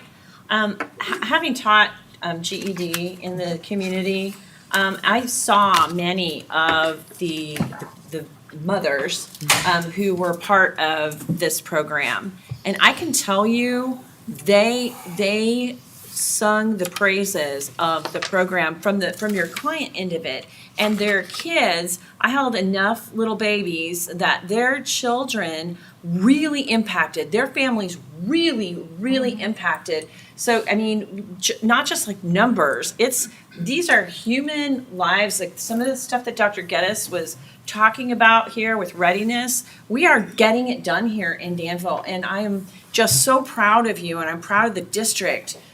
So normally I would save that till the end, but I just couldn't wait. Thank you for the indulgence, Ms. Truax. okay, so now I'm here to let you know that we've received final approval. The Educational Support Office has received final approval for the ARP, American Rescue Plan, McKinney-Vento Homeless Grant. This is a new grant that will only be with the American Rescue Plan. It was $130,000 and $130,464. And Brandy Kuchewski is the best homeless liaison, I think, probably in the whole state. She advocates for our homeless like no other. She has utilized the van many times, many times, and we have used it for lots of things, like our home liaison. So, but she is just so compassionate for the people and our homeless population, and she just works so hard. So I'm gonna let her tell you what we plan to do with these funds. Good evening, Board and Dr. Geddes. Thank you for the opportunity to share this information with you this evening. We were very excited. We do a lot. We always have money set aside for the homeless population in our district. We always do what we can for them. We always have. Sometimes if we don't have the funds available, then any educator that's been here for any amount of time knows that we take care of things with our own pocket. So it was very nice that, well, I will say a little bit because, you know, grants have really expanded a lot. And we're like, oh gosh, another grant. Like, what does this mean, you know? As soon as we got to hear a little bit more about what these funds were going to mean for the district and the students, then I got really excited. So we were able to now use some of these funds to do some things that we weren't able to maybe do for students in that population before. A few of those things are, if some of those students would now like to take advantage of some after-school opportunities that they maybe were not able to do before, we can help them with that. My personal favorite is that there was something in this grant that allowed us to be able to support our shelters. We have the Day Spring Women's Shelter that we've been working closely with, and the Cross Point at the Y shelter that we've also been working closely with. And at the Cross Point at the Y, we're going to have, just after spring break, I'm very excited about this one, in-house tutoring start. We're able to pay for that with this grant, and so that's a very exciting opportunity. My goal is that we have a tutor ready to start. The tutor will be there every day for 2 hours a day. If your kiddo does not have homework and you're at that shelter, that's okay, because come on down, we're going to learn a little something about whatever you want, because we have that time and we have that available to those parents. And our goal is that not only can we help those students grow a little bit within that program, but that can also help those parents during that time. I've talked a lot with the director and they're at the shelter, and they're excited. They're hoping to even maybe coordinate a parent group at that time, so that way the parents can't say that, you know, they're not able to attend something because they have their kiddos. Then we can help with that because we have a tutor there at a set time every day. So I'm very excited about that. We also, through this grant, will also supply some Chromebooks at the shelter for them to use on site during the tutoring. So that's nice. I know the kiddos, some of them, we take them home or what have you, but they may not be charged, or we can kind of maintain those a little bit at the shelter with our tutoring as well. We also were able to help our two shelters quite a bit with some supplies. You know, normally we take care of our kids when we can and when we have them, but the guidelines in this grant allowed us to reach out a little farther and say, how can we help you, and what do our kids need when you have them? What do you see that we could provide for them? So we've done that just the last couple of weeks. We've had meetings, we've talked about what they might need, we've gotten some of that in, we've been able to deliver, and it's a really nice feeling to know that those things are going to go for our kiddos that are in those situations. So maybe there's just a little bit less that they have to worry about. I think that might be the extent of our large items that we are doing with that grant. We also do have funds in that if there is someone that cannot get in the shelter or one of the shelters that's available, because our resources here are very limited in our community, unfortunately. We can help with this grant with very temporary housing. So I mean 3-night to 5-night stay if they need while they're trying to figure out their next plan. That is also available in this grant, and that is one of the things that in the past many people that have worked with children in those situations we pay out of our own pocket. So when we got the opportunity to write that in the grant also, it was very exciting to say, now if we have someone, you know, in that situation, we're not pulling from every which way to make sure we can get them taken care of for at least the next night, the next 3 nights, or what have you. So it was very exciting to get this grant. We hope that this year and next year we're going to be able to use those dollars to really support our kids in the best way possible. And I think that's about it. Did I leave anything out? And Brandy's office is full of boxes, clothing and hygiene items. I may need some better organization or a bigger office. I'm not sure which, but I'll work on it. But Sade's helping her Yes, deliver yes. too. But I hope you see how what you do translated to the data I just presented, because the number was going down. Well, and Dr. Geddes, I was going to say, after Nia came up, I was very excited because, you know, that's all part of our office, and it was very exciting when she had these things happen. That's catching the kids early right there. And that's going to help us get to that next step in that data that you were just talking about. So And to my teachers and my administrators, and I'm going to say myself first, what our community doesn't realize is that anytime a person doesn't have a place to go, food to eat, we don't wait for the grant. We come out of our pockets personally to the tunes of that. I know this, I can tell you, between the three of us, it's 10 grand every year. And people don't even know it. We don't advertise it, but we make it happen. We've had staff show up with their U-Haul and nowhere to go the next day. We make it happen for you. Skip Kelly up Saturday night at the hotel, making it happen. We don't come back to the board, ask for money. We make it. What I am going to ask, though, next board meeting, is that we create the fund. I've already been to the attorneys. We're going to pull our money together, we're going to put it in the pot like we've always wanted to do. Thank you, Ms. Rankin, for making it happen, and H. Lurk for getting the legalities taken care of. We're going to put our money together the way we always have, and then when we have the student, the staff, we're going to just pay the money in addition to having. when the grant's gone, then we can still provide those services that we know are needed. And most people don't even know it, but I'm glad. That's probably why our attendance is better, because our kids know we care, and we're going to make it happen for them, and we're going to make sure that they have a place to stay. It happens weekly that we're coming up. Like I said, 1, 2, and 3, 10 grand every year, and we never even talk about it. But since we're talking money, I want to let you know it happens. And Brenda, you have shared with me that this year, especially with COVID, you were so worried because we couldn't really locate them, you know, our homeless population. And this year, she's really been able to step up what we do for them because we're back in school in person, and that's just huge. Our numbers looked down in 2021. We were at home, the kids weren't in our buildings, and we weren't able to identify them nearly as easy as what we do when we have our kids in our buildings every day. But you know who helped with that? Our home program Oh, coordinator. yeah, absolutely. Because they knocked on the doors. We knew what was happening. And so while we may not have come to you, I went to Doris for money, like Doc for money. And can you clean these teeth too while they're over there? Yeah, I hit everybody up professionally. But that is the family that we have here, and that's what we created.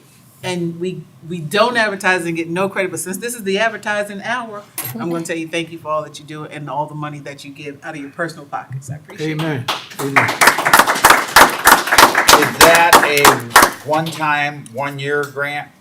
What- I would guess it's gonna go probably 2 or 3. For sure, 2 years. But that money is for 2 years. No, I think we'll probably get that same amount the second year. The next second year. This is just for Okay, 1 year. that's- Right, and then we'll rewrite next year. But I wouldn't be surprised if we don't go another year on that. Well, which would be awesome. Yeah, it's fine. I mean, 2 years, So that's what that. we're trying to do is really be strategic in what we purchase that can last for the shelters, you know, these are, what do we need? Let's bulk up on what they need and give it to them now. Yeah, we should have some sort of talk about the coordination of the effort and make sure that we're not duplicating efforts as far as what's going on. So, yeah, that's one of the things for the future. That's awesome. Okay, first of all, that's just absolutely awesome. Obviously, the need there. I was wondering, gee, I wonder what our need would be. Okay, we know that we catch as catch can because I got someone and he said that. I do say that. I know, you do. So we kind of are like putting out fires, okay? And right, I mean, we just came from the food pantry at St. James this afternoon, okay? And so I know we're aware of that, but I really would love to know someday, and you can't possibly answer this question, what a comfortable need would be to, if you had the rainy day fund to help out as many people, what it would take to make that rainy day fund work. Looking Not at the be grants, abused, it's a lot of money. but my problem with rainy day funds is sometimes they get abused. So see what I mean? But in the back of your mind go, wow, if we had $300,000, or if we had 1.2 million that we could, whatever. We probably could answer that, right, Dr. Gaddis?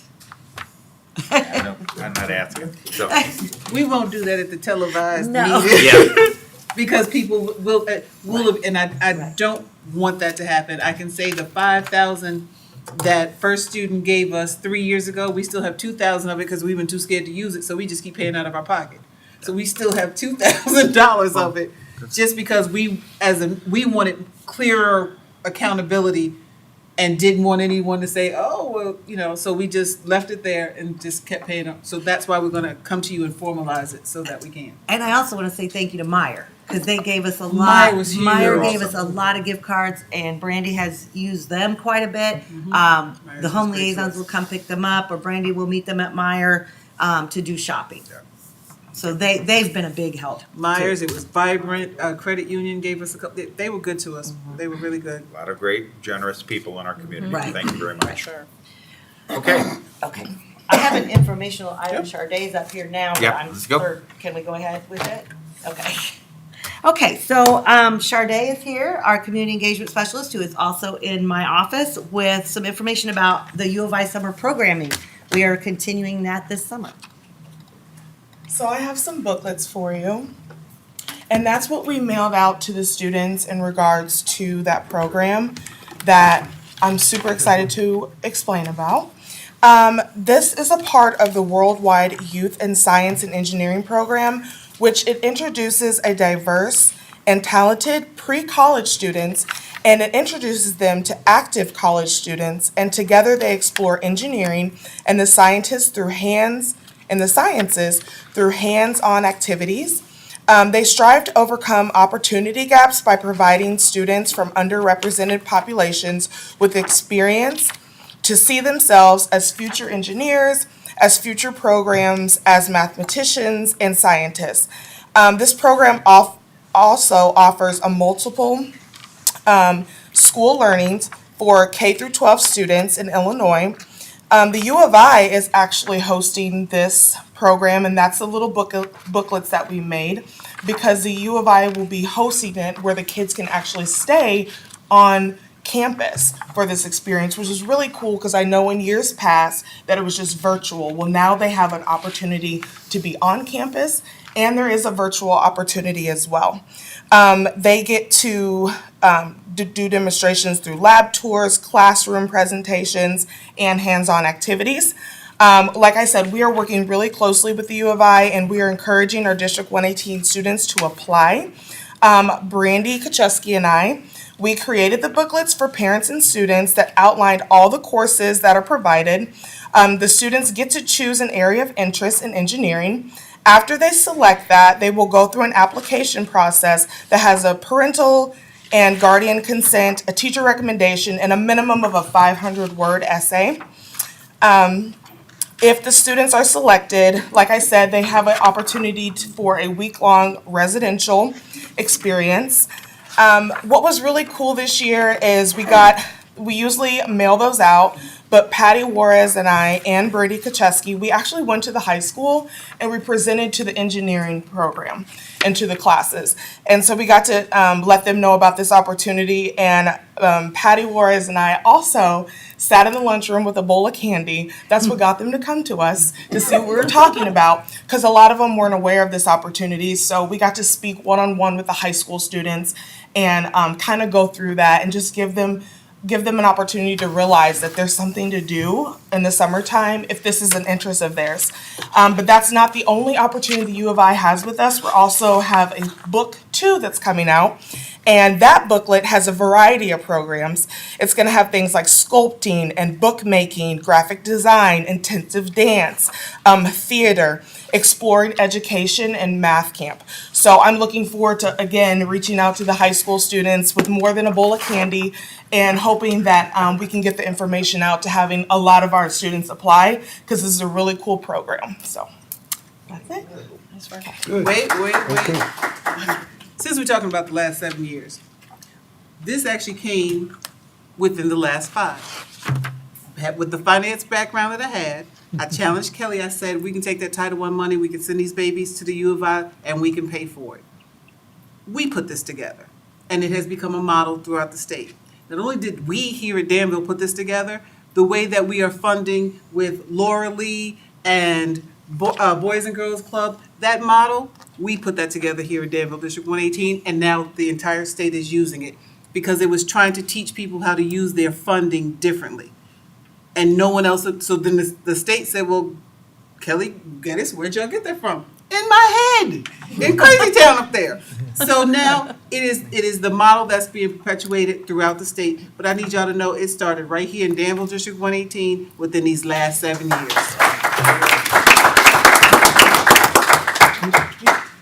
I was going to ask you, how many students can possibly attend this summer? So that's technically up to the U of I. It's an application process, and they're the ones that pick the applicants. But what we do is we try to screen the applications for our students to make sure that the essays are on point, make sure they have everything that they need so that we can push our students to be a part of it. But I think in the years past, we've had at least, I know last year, it was about 7 students, 8 students. Way more. I mean, A lot more. I budget for a lot. Okay. I mean, we want as many kids that can go to go. And we Yes. were on a roll pre-pandemic. Right. Our program, particularly the second part that you'll come back next time, and it was growing. We had busloads of kids going, and then the pandemic hit. That was at maybe my year three of doing it. We had great momentum, and then COVID hit, and so now we need to rebuild it. And when they went to the all virtual, like last summer, especially kids looked at us like we're I mean, they were kind of tired. They were over it. Yeah. And I don't really blame them. So last year was probably the lowest, but the kids who have went have had really awesome experiences. They talked at the board meeting before actually too, which has been great. So, but we said as high as 16, 17, 18. We send all applicants that we get as long as we make sure that the kids, completed everything appropriately. And we don't turn them away if they don't. I've gone to their classroom and I pulled them out and I talked to them about what they need and we give them time to fix it. Yes. So we send every application really that we get, and it's up to then the U of I selection process on who actually is. Many that want to come. Did you? Go ahead. I was just gonna say about the after-school programs like at Lauralee and the other locations. Do you guys make an extra effort to go there and make sure those students know, besides what maybe they're getting from their counselors at the schools? Yes, so we did reach out to them because I work with them personally. So I made sure, because I know I talked to Miss Odette with Community Action as well as Project Success and Laura Lee. So yeah, they're on my radar. Okay, great, thank you. Someone had a It's on question. social media too, and the district website, and we're trying to really get it out there. Okay. So I commit to you that we'll go do, for the second book, the engineering one is a little tighter in time, but that second book, we'll go do presentations at each of them. Okay. Have you tried reaching out to the churches? You know what? I love that you just gave me that suggestion. I think that is a demographic that I definitely want to hit on. I will do that. What we try to do is mail them to the students, but I like that in-person aspect of it. And I think going to the churches is that I would love to speak at the churches about it. You let me know and I got a church just for you. That's two. Okay.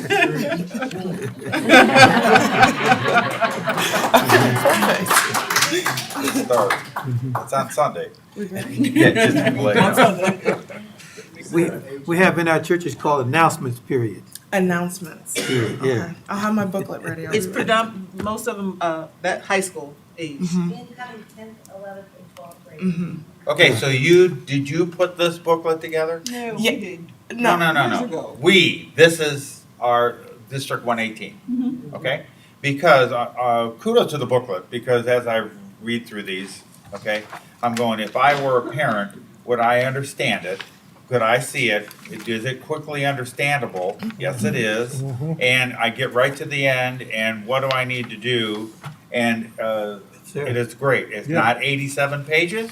It's just enough with the right enough of information. So this is very, very good. Kelly and Brandy have fine-tuned me, because trust, I probably started out with 88 pages, like my 42 Yeah, slides. we don't need and that. they got No. me down to This that. is So, this was. great job. It is very good. It's very good. And we actually had one of the Tampa High School classes help us get it going, like one of the technology classes. With the design. Jana Drennan? Is it Jana Drennan's class? Jana Drennan's class? No, it No. was, oh gosh, Steinball, Yes, this is how, or used to be Steinball, Mrs. Howard. Miss Yes. Howard. they updated the book with the first two summers. Okay. Thank you. Thank you. Awesome. I think we're a little out of order. Summer school? Yeah. So let's do, anyone want to talk about summer school? Or registration dates? Yeah. You go behind me. Good evening, Board. I'm Dr. Jacoby. I'm the Assistant Superintendent of Secondary Education and also Centralized Registration Cheerleader. Thank you. Okay, so centralized registration for next year, for those who are new to the idea of centralized registration, we started it the year before the pandemic. It really turned out to be a great concept and a great idea because all of our schools came together. Parents loved it. It was one-stop shopping. I didn't have to travel all over town. I had doctors there that could give my child physicals. We got the health department to partner with us to give immunizations. Fabulous. Then COVID hit and we couldn't have it. So we had to shift to online, which wasn't a horrible thing, as most of our student records have to go digitized anyway, and we were marching to that. So I am here to announce we are going to have a centralized registration event. It is going to be at DHS Fieldhouse that I am so excited, that's rebranded, fabulous looking, and just fabulous. We are still going to use the electronic format. Parents will have a choice. They can appear in person at the centralized registration event. They're still going to have to do it online, but we'll have lots of help there so we can help parents do that. But we are going to start registration earlier, open the window the first week of May. So if you're a parent and you want to get your registration done, you can get it completely done. Be done with it, go off on your summer vacation, not even worry about it, and you're good to go come August. So when is our centralized registration event? It will be Thursday, June 16th, from noon until 7 p.m. We are going to send postcards, save the dates to all of our parents so they know. The other event will be Friday, June 17th, from 10 in the morning till 2 in the afternoon. And that's it. However, I just want to say that Charday, as the family coordinator with, Kelly's office and all our home liaisons, they are amazing working with their parents. They have already come up with, you know what? We're going to partner with the Danville Public Library. We're going to do trainings with the library staff because guess what? A lot of our families go into the library, use their computers, and we're going to teach them how to do it. We're going to have videos. We're going to have training, like step-by-step, like walkthrough. We also are going to organize our home liaisons to support even outside of our centralized registration events. So we're still online. People are getting really good at it. And we're just excited that we are going to have a centralized registration event. We will have doctors, the medical pieces that we've always had to support our parents. So we're looking forward to it and just want to let the board know. Why do we need doctors? Do we have to have? Well, medical compliance is a good thing because obviously our students still need physicals at grades K6, 9, and 12. K6, 9, and 12. We have immunizations. I just go to heart for everything, all things medical. Our nurses are they've been incredible through this entire pandemic. But Danielle Montgomery, I'm telling you what, she's like, we're having centralized registration because we need to have people there to help our kids. And then the good news is Molly's even already scheduled a backup plan that if you can't come to centralized registration, we have the Carl van coming and they can help you out. And it's going to be like 2 weeks after that or a week after that, June 29th. So we'll have it covered. We're going to be sending a lot of information to our families, but we wanted to let you know we're starting early, communicating often, and hopefully we will have everybody good to go. Online starts in May. It will start in May though, and we will have broadcasts, alert nows saying you can now start. Online's open. Online will be Registration's open, absolutely. Okay. Register early and often. There you go. Well, register early. And first student is transported to the health department. Oh, and first student will be transporting our students to the health department to get their shots, so we really appreciate that partnership. That's very nice of you. Thank you. That's about it. We have no questions. Any questions? Okay, good. Okay, girls, summer school, go. That was good. That's it. I like that. I just want to say one thing really quick. Both of these two lovely ladies that spoke today are DHS and Danville District 118 graduates. And although I did not have the pleasure of having Ms. Pascal in school, I do get to have the pleasure of being her neighbors to her parents, and they're fabulous. But I did get to have Nia at middle school, and she was so fabulous in the classroom then. You knew she was going to do great things, but I think as a teacher, it's always so great to see our kids coming back, giving back to the community, and doing amazing things. So, Nia, that meant the world to me. So, both of you ladies, we're so lucky to have you. So, Mrs. Bailey and I are here to talk to you about summer school. We're very excited about it. So we're doing things just a little bit differently this year to work with Mr. Truex and all the exciting building things that are going on. But I really actually like this system that we've created here. Our K through 2 students are going to be at Southwest Elementary School. And all of the students K to 8 will go from 8:30 to 12:30. Staff will go from 8 to 1. We'll serve lunch. Our elementary students in grades 3 through 6 will go to Mark Denman. Our Mead Park and Edison are going to use their Illinois Empower funds, and they're going to combine and do their own summer school. Our middle school students, our 7th and 8th grade students are going to be at Danville High School. And then Ms. Bailey will tell us about ESY. Extended school year services for students who qualify through their IEP will mirror the summer school. Although pre-K will be at Southwest and will be 1 hour shorter because they typically go 2.5 hours, so we already extend that just a little bit in the summer. Then our K through 6th grade students will be at Mark Denman Elementary, and 7th through 12th will be at Danville High School. All the rest of the staff hours and everything else will just mirror summer school. Our KDBA students will participate as well. Their dates are a little bit different, which I neglected to tell you at the beginning. The dates for summer school will be June 14th, which is a Tuesday. So our teachers that teach summer school will have 1 day to breathe. And then we won't have school on the 20th of June or July 5th to celebrate the Juneteenth holiday and Independence Day respectively. And we don't have summer school on Fridays. KDBA program for students in 7th through 12th grade will run from June 21st to July 15th. They will meet on Fridays. They will be at KDBA. They also do breakfast and lunch and similar time frames. The high school is also having summer school from June 21st to July 15th. They also will meet on Fridays. And those are grades 9 through 10, and they will have a similar schedule, 8 to 12 for students, and staff will attend 7:45 to 12:30. All of this information will be posted. Thank you.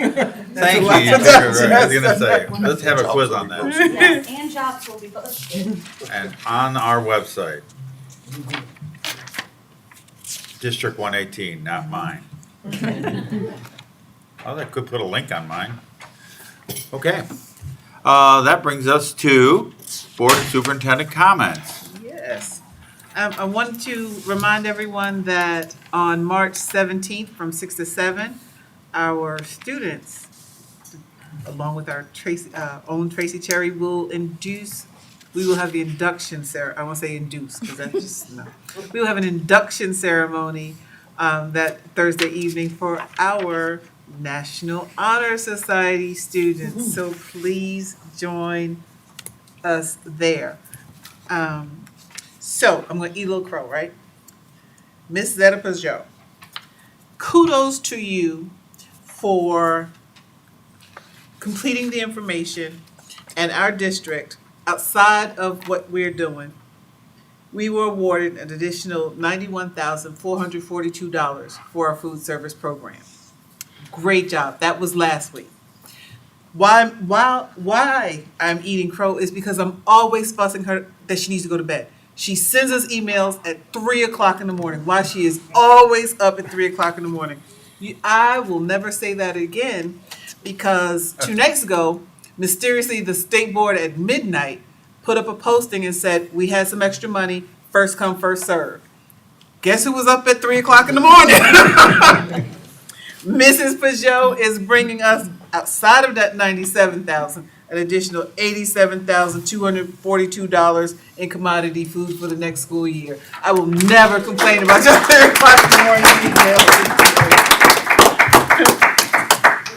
Speaking of money, let me go back to that $10 million. I wanted to clear up something. That does not include the $52 million that came from ESSER funds. I don't want those to be confused. That $10 million is separate from the additional 52, because that would be $62 million additional this school year. So we're just gonna focus on the 10, which is really 14. Okay, thanks.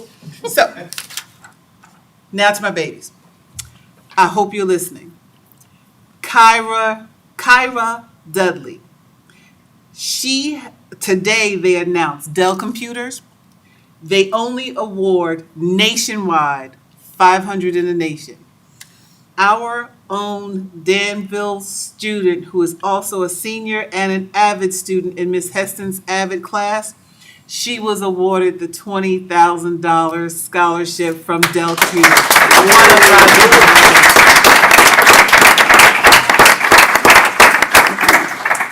Right here at Danville District 118.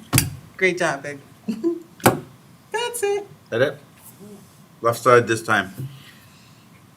I want to, again, just thank Dr. Geddes for the work that she has been doing since she has started here at Danville 118 District. And also to the staff. You guys are doing outstanding work. I applaud you all for the work that you all have done. And when I looked at this booklet, joy came over my soul. Because when I glanced through it, and as Doc has already said, you got to the end, it made it so easy for you to be able to complete the booklet. And listen, there's so much to be thankful for, the work that you all are doing. Ms. Walker, God bless you for the work that you're doing. What can I say? Again, you've done outstanding work. Ms. Hamilton, you too, for the work that you're doing with the I Grow program. That's fantastic. That's joy for me that's sitting here, who is relatively new on this board. And I've sat out there and I've watched, I've listened, and but now being on this board, it is, you all are somebody. I mean to tell you all are somebody. I'm talking about all of you that's out there. You make us look good. I'm telling you, you make us look good. We don't make you look good. You make us look good. And you know one thing? I love looking good. So God bless you all.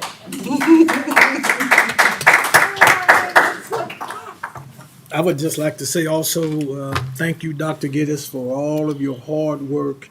Thank you that you've been able to weather a lot of unrighteous criticism. Thank you. And you've continued to serve this district and our staff, our students, the parents. Tonight, to me, was very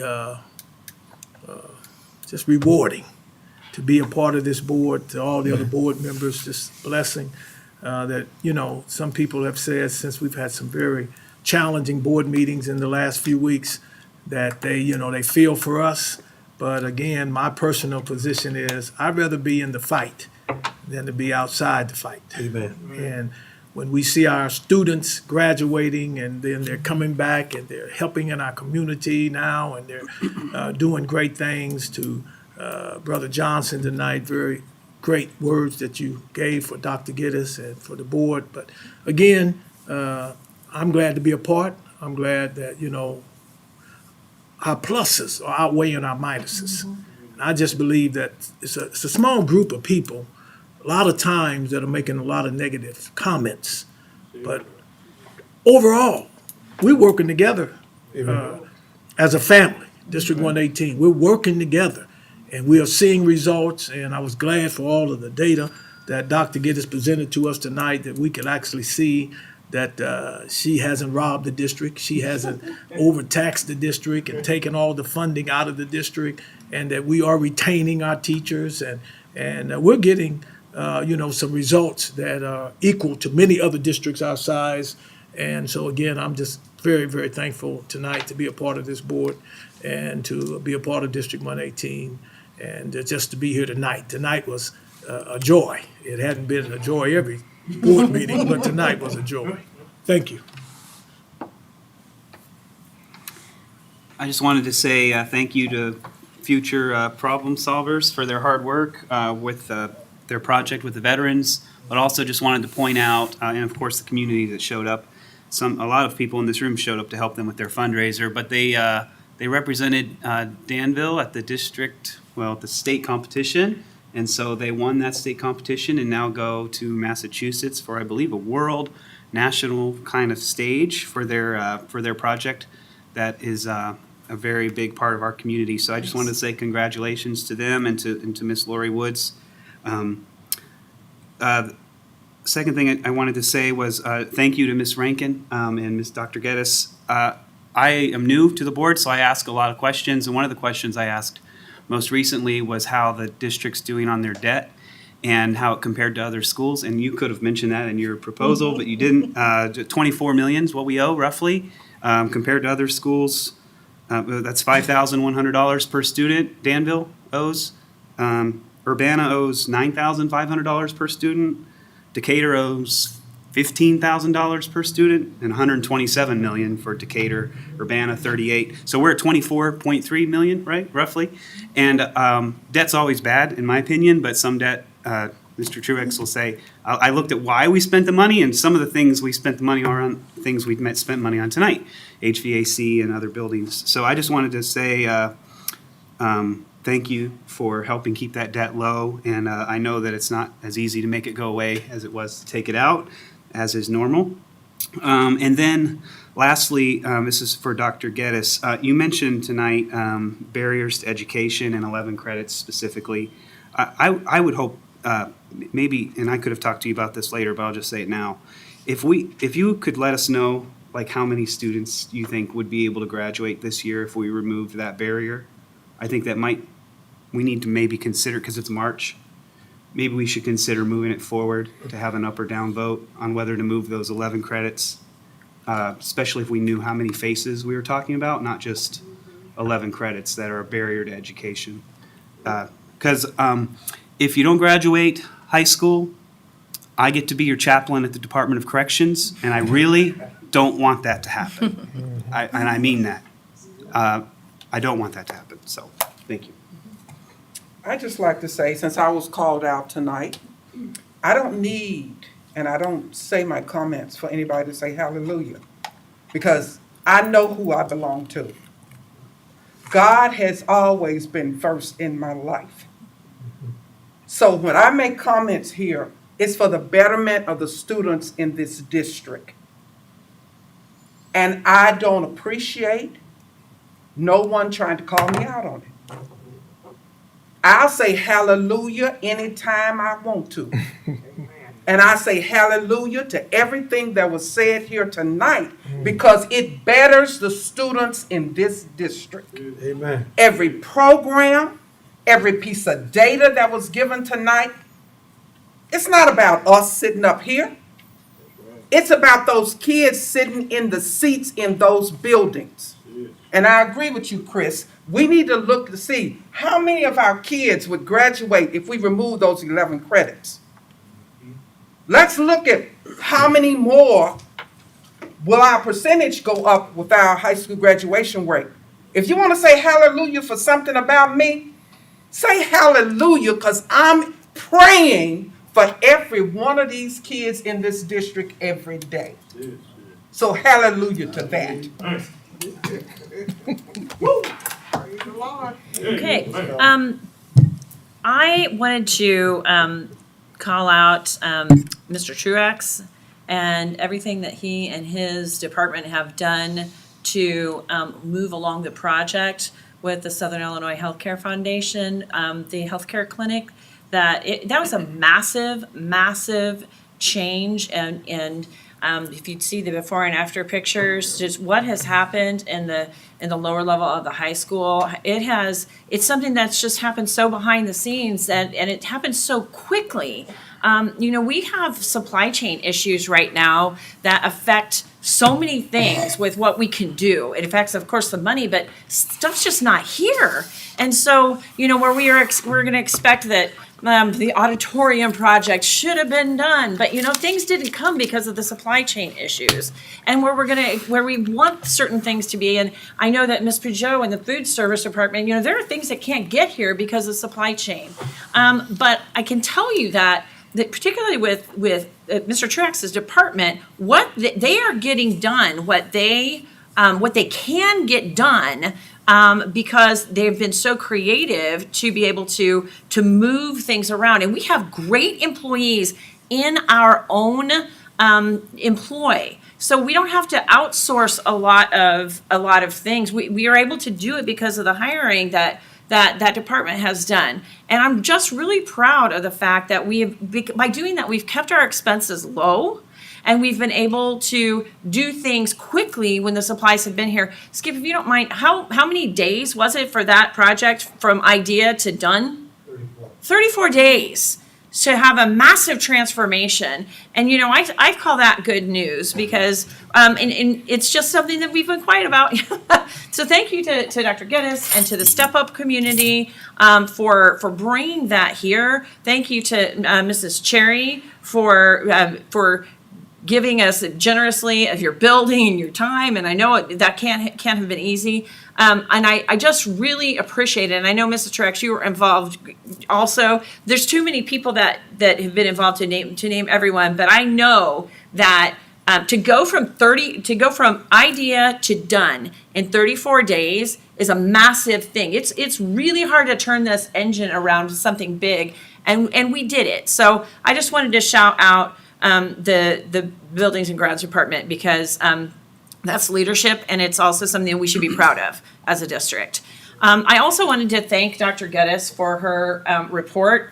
I think that I appreciate that you gave us the down and dirty of it all, the where we need to work, where we need some changes, and also the perspective to be able to see how we're improving, or even where maybe we should have fallen back based on others, but we are not. Sometimes, you know, to stay in the same place when the tide is pulling you back takes a lot of effort and energy, and we've managed to do that in some places too. So I just really appreciate the effort that you went to, and I know your team as well, to communicate that to the board and to the community. I appreciate it, and all the work that went into getting that done. So thank you. And also to the community members who came and spoke this evening, I just want to tell you thank you. You and your encouraging words were so appreciated. And I, you know, we don't always have to like what you say. We value you even when we don't agree. But it is also very nice to hear the encouragement. And I could really see how the thought that you put into your presentations, and I'm grateful for that. And it as Pastor Miller said, it was a joy to be here this evening. So thanks. Thank you. No, I do have comments. Let's hope that our COVID rate stays the way that it does.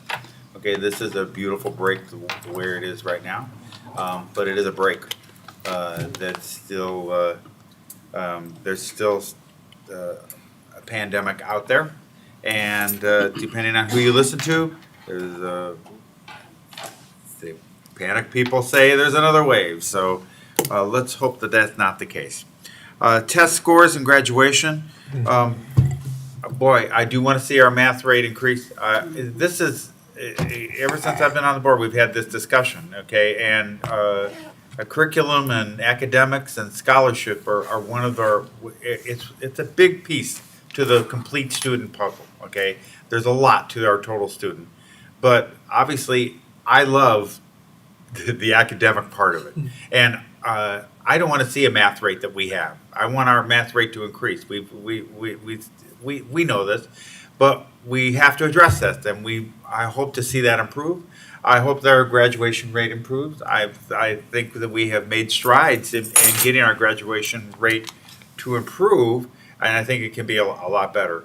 That'll be an interesting discussion when we have the 11 credit discussion, because there's a lot of, look, you open a can of worms now, because you're gonna hear it, and I'll just start it tonight, because you're going to hear rigor. You're going to hear all sorts of things that are going to be thrown out there. You're going to make it easy. You're going to lower the bar. Is that what you want to do? And I've read studies that from both sides of this. So it'll be an interesting discussion. I look forward to that. Happy spring break. If I'm not mistaken, that's coming up. And I hope that everybody enjoys their spring break, comes back recharged, because it's actually a sprint to the end, because it's not very much time to the end of the year, and then we'll be talking about graduation. So we have a lot of work. So with that, I hope everybody has a good night. Thank you for coming, and we are adjourned. Did you pick up, what you want to do for tomorrow?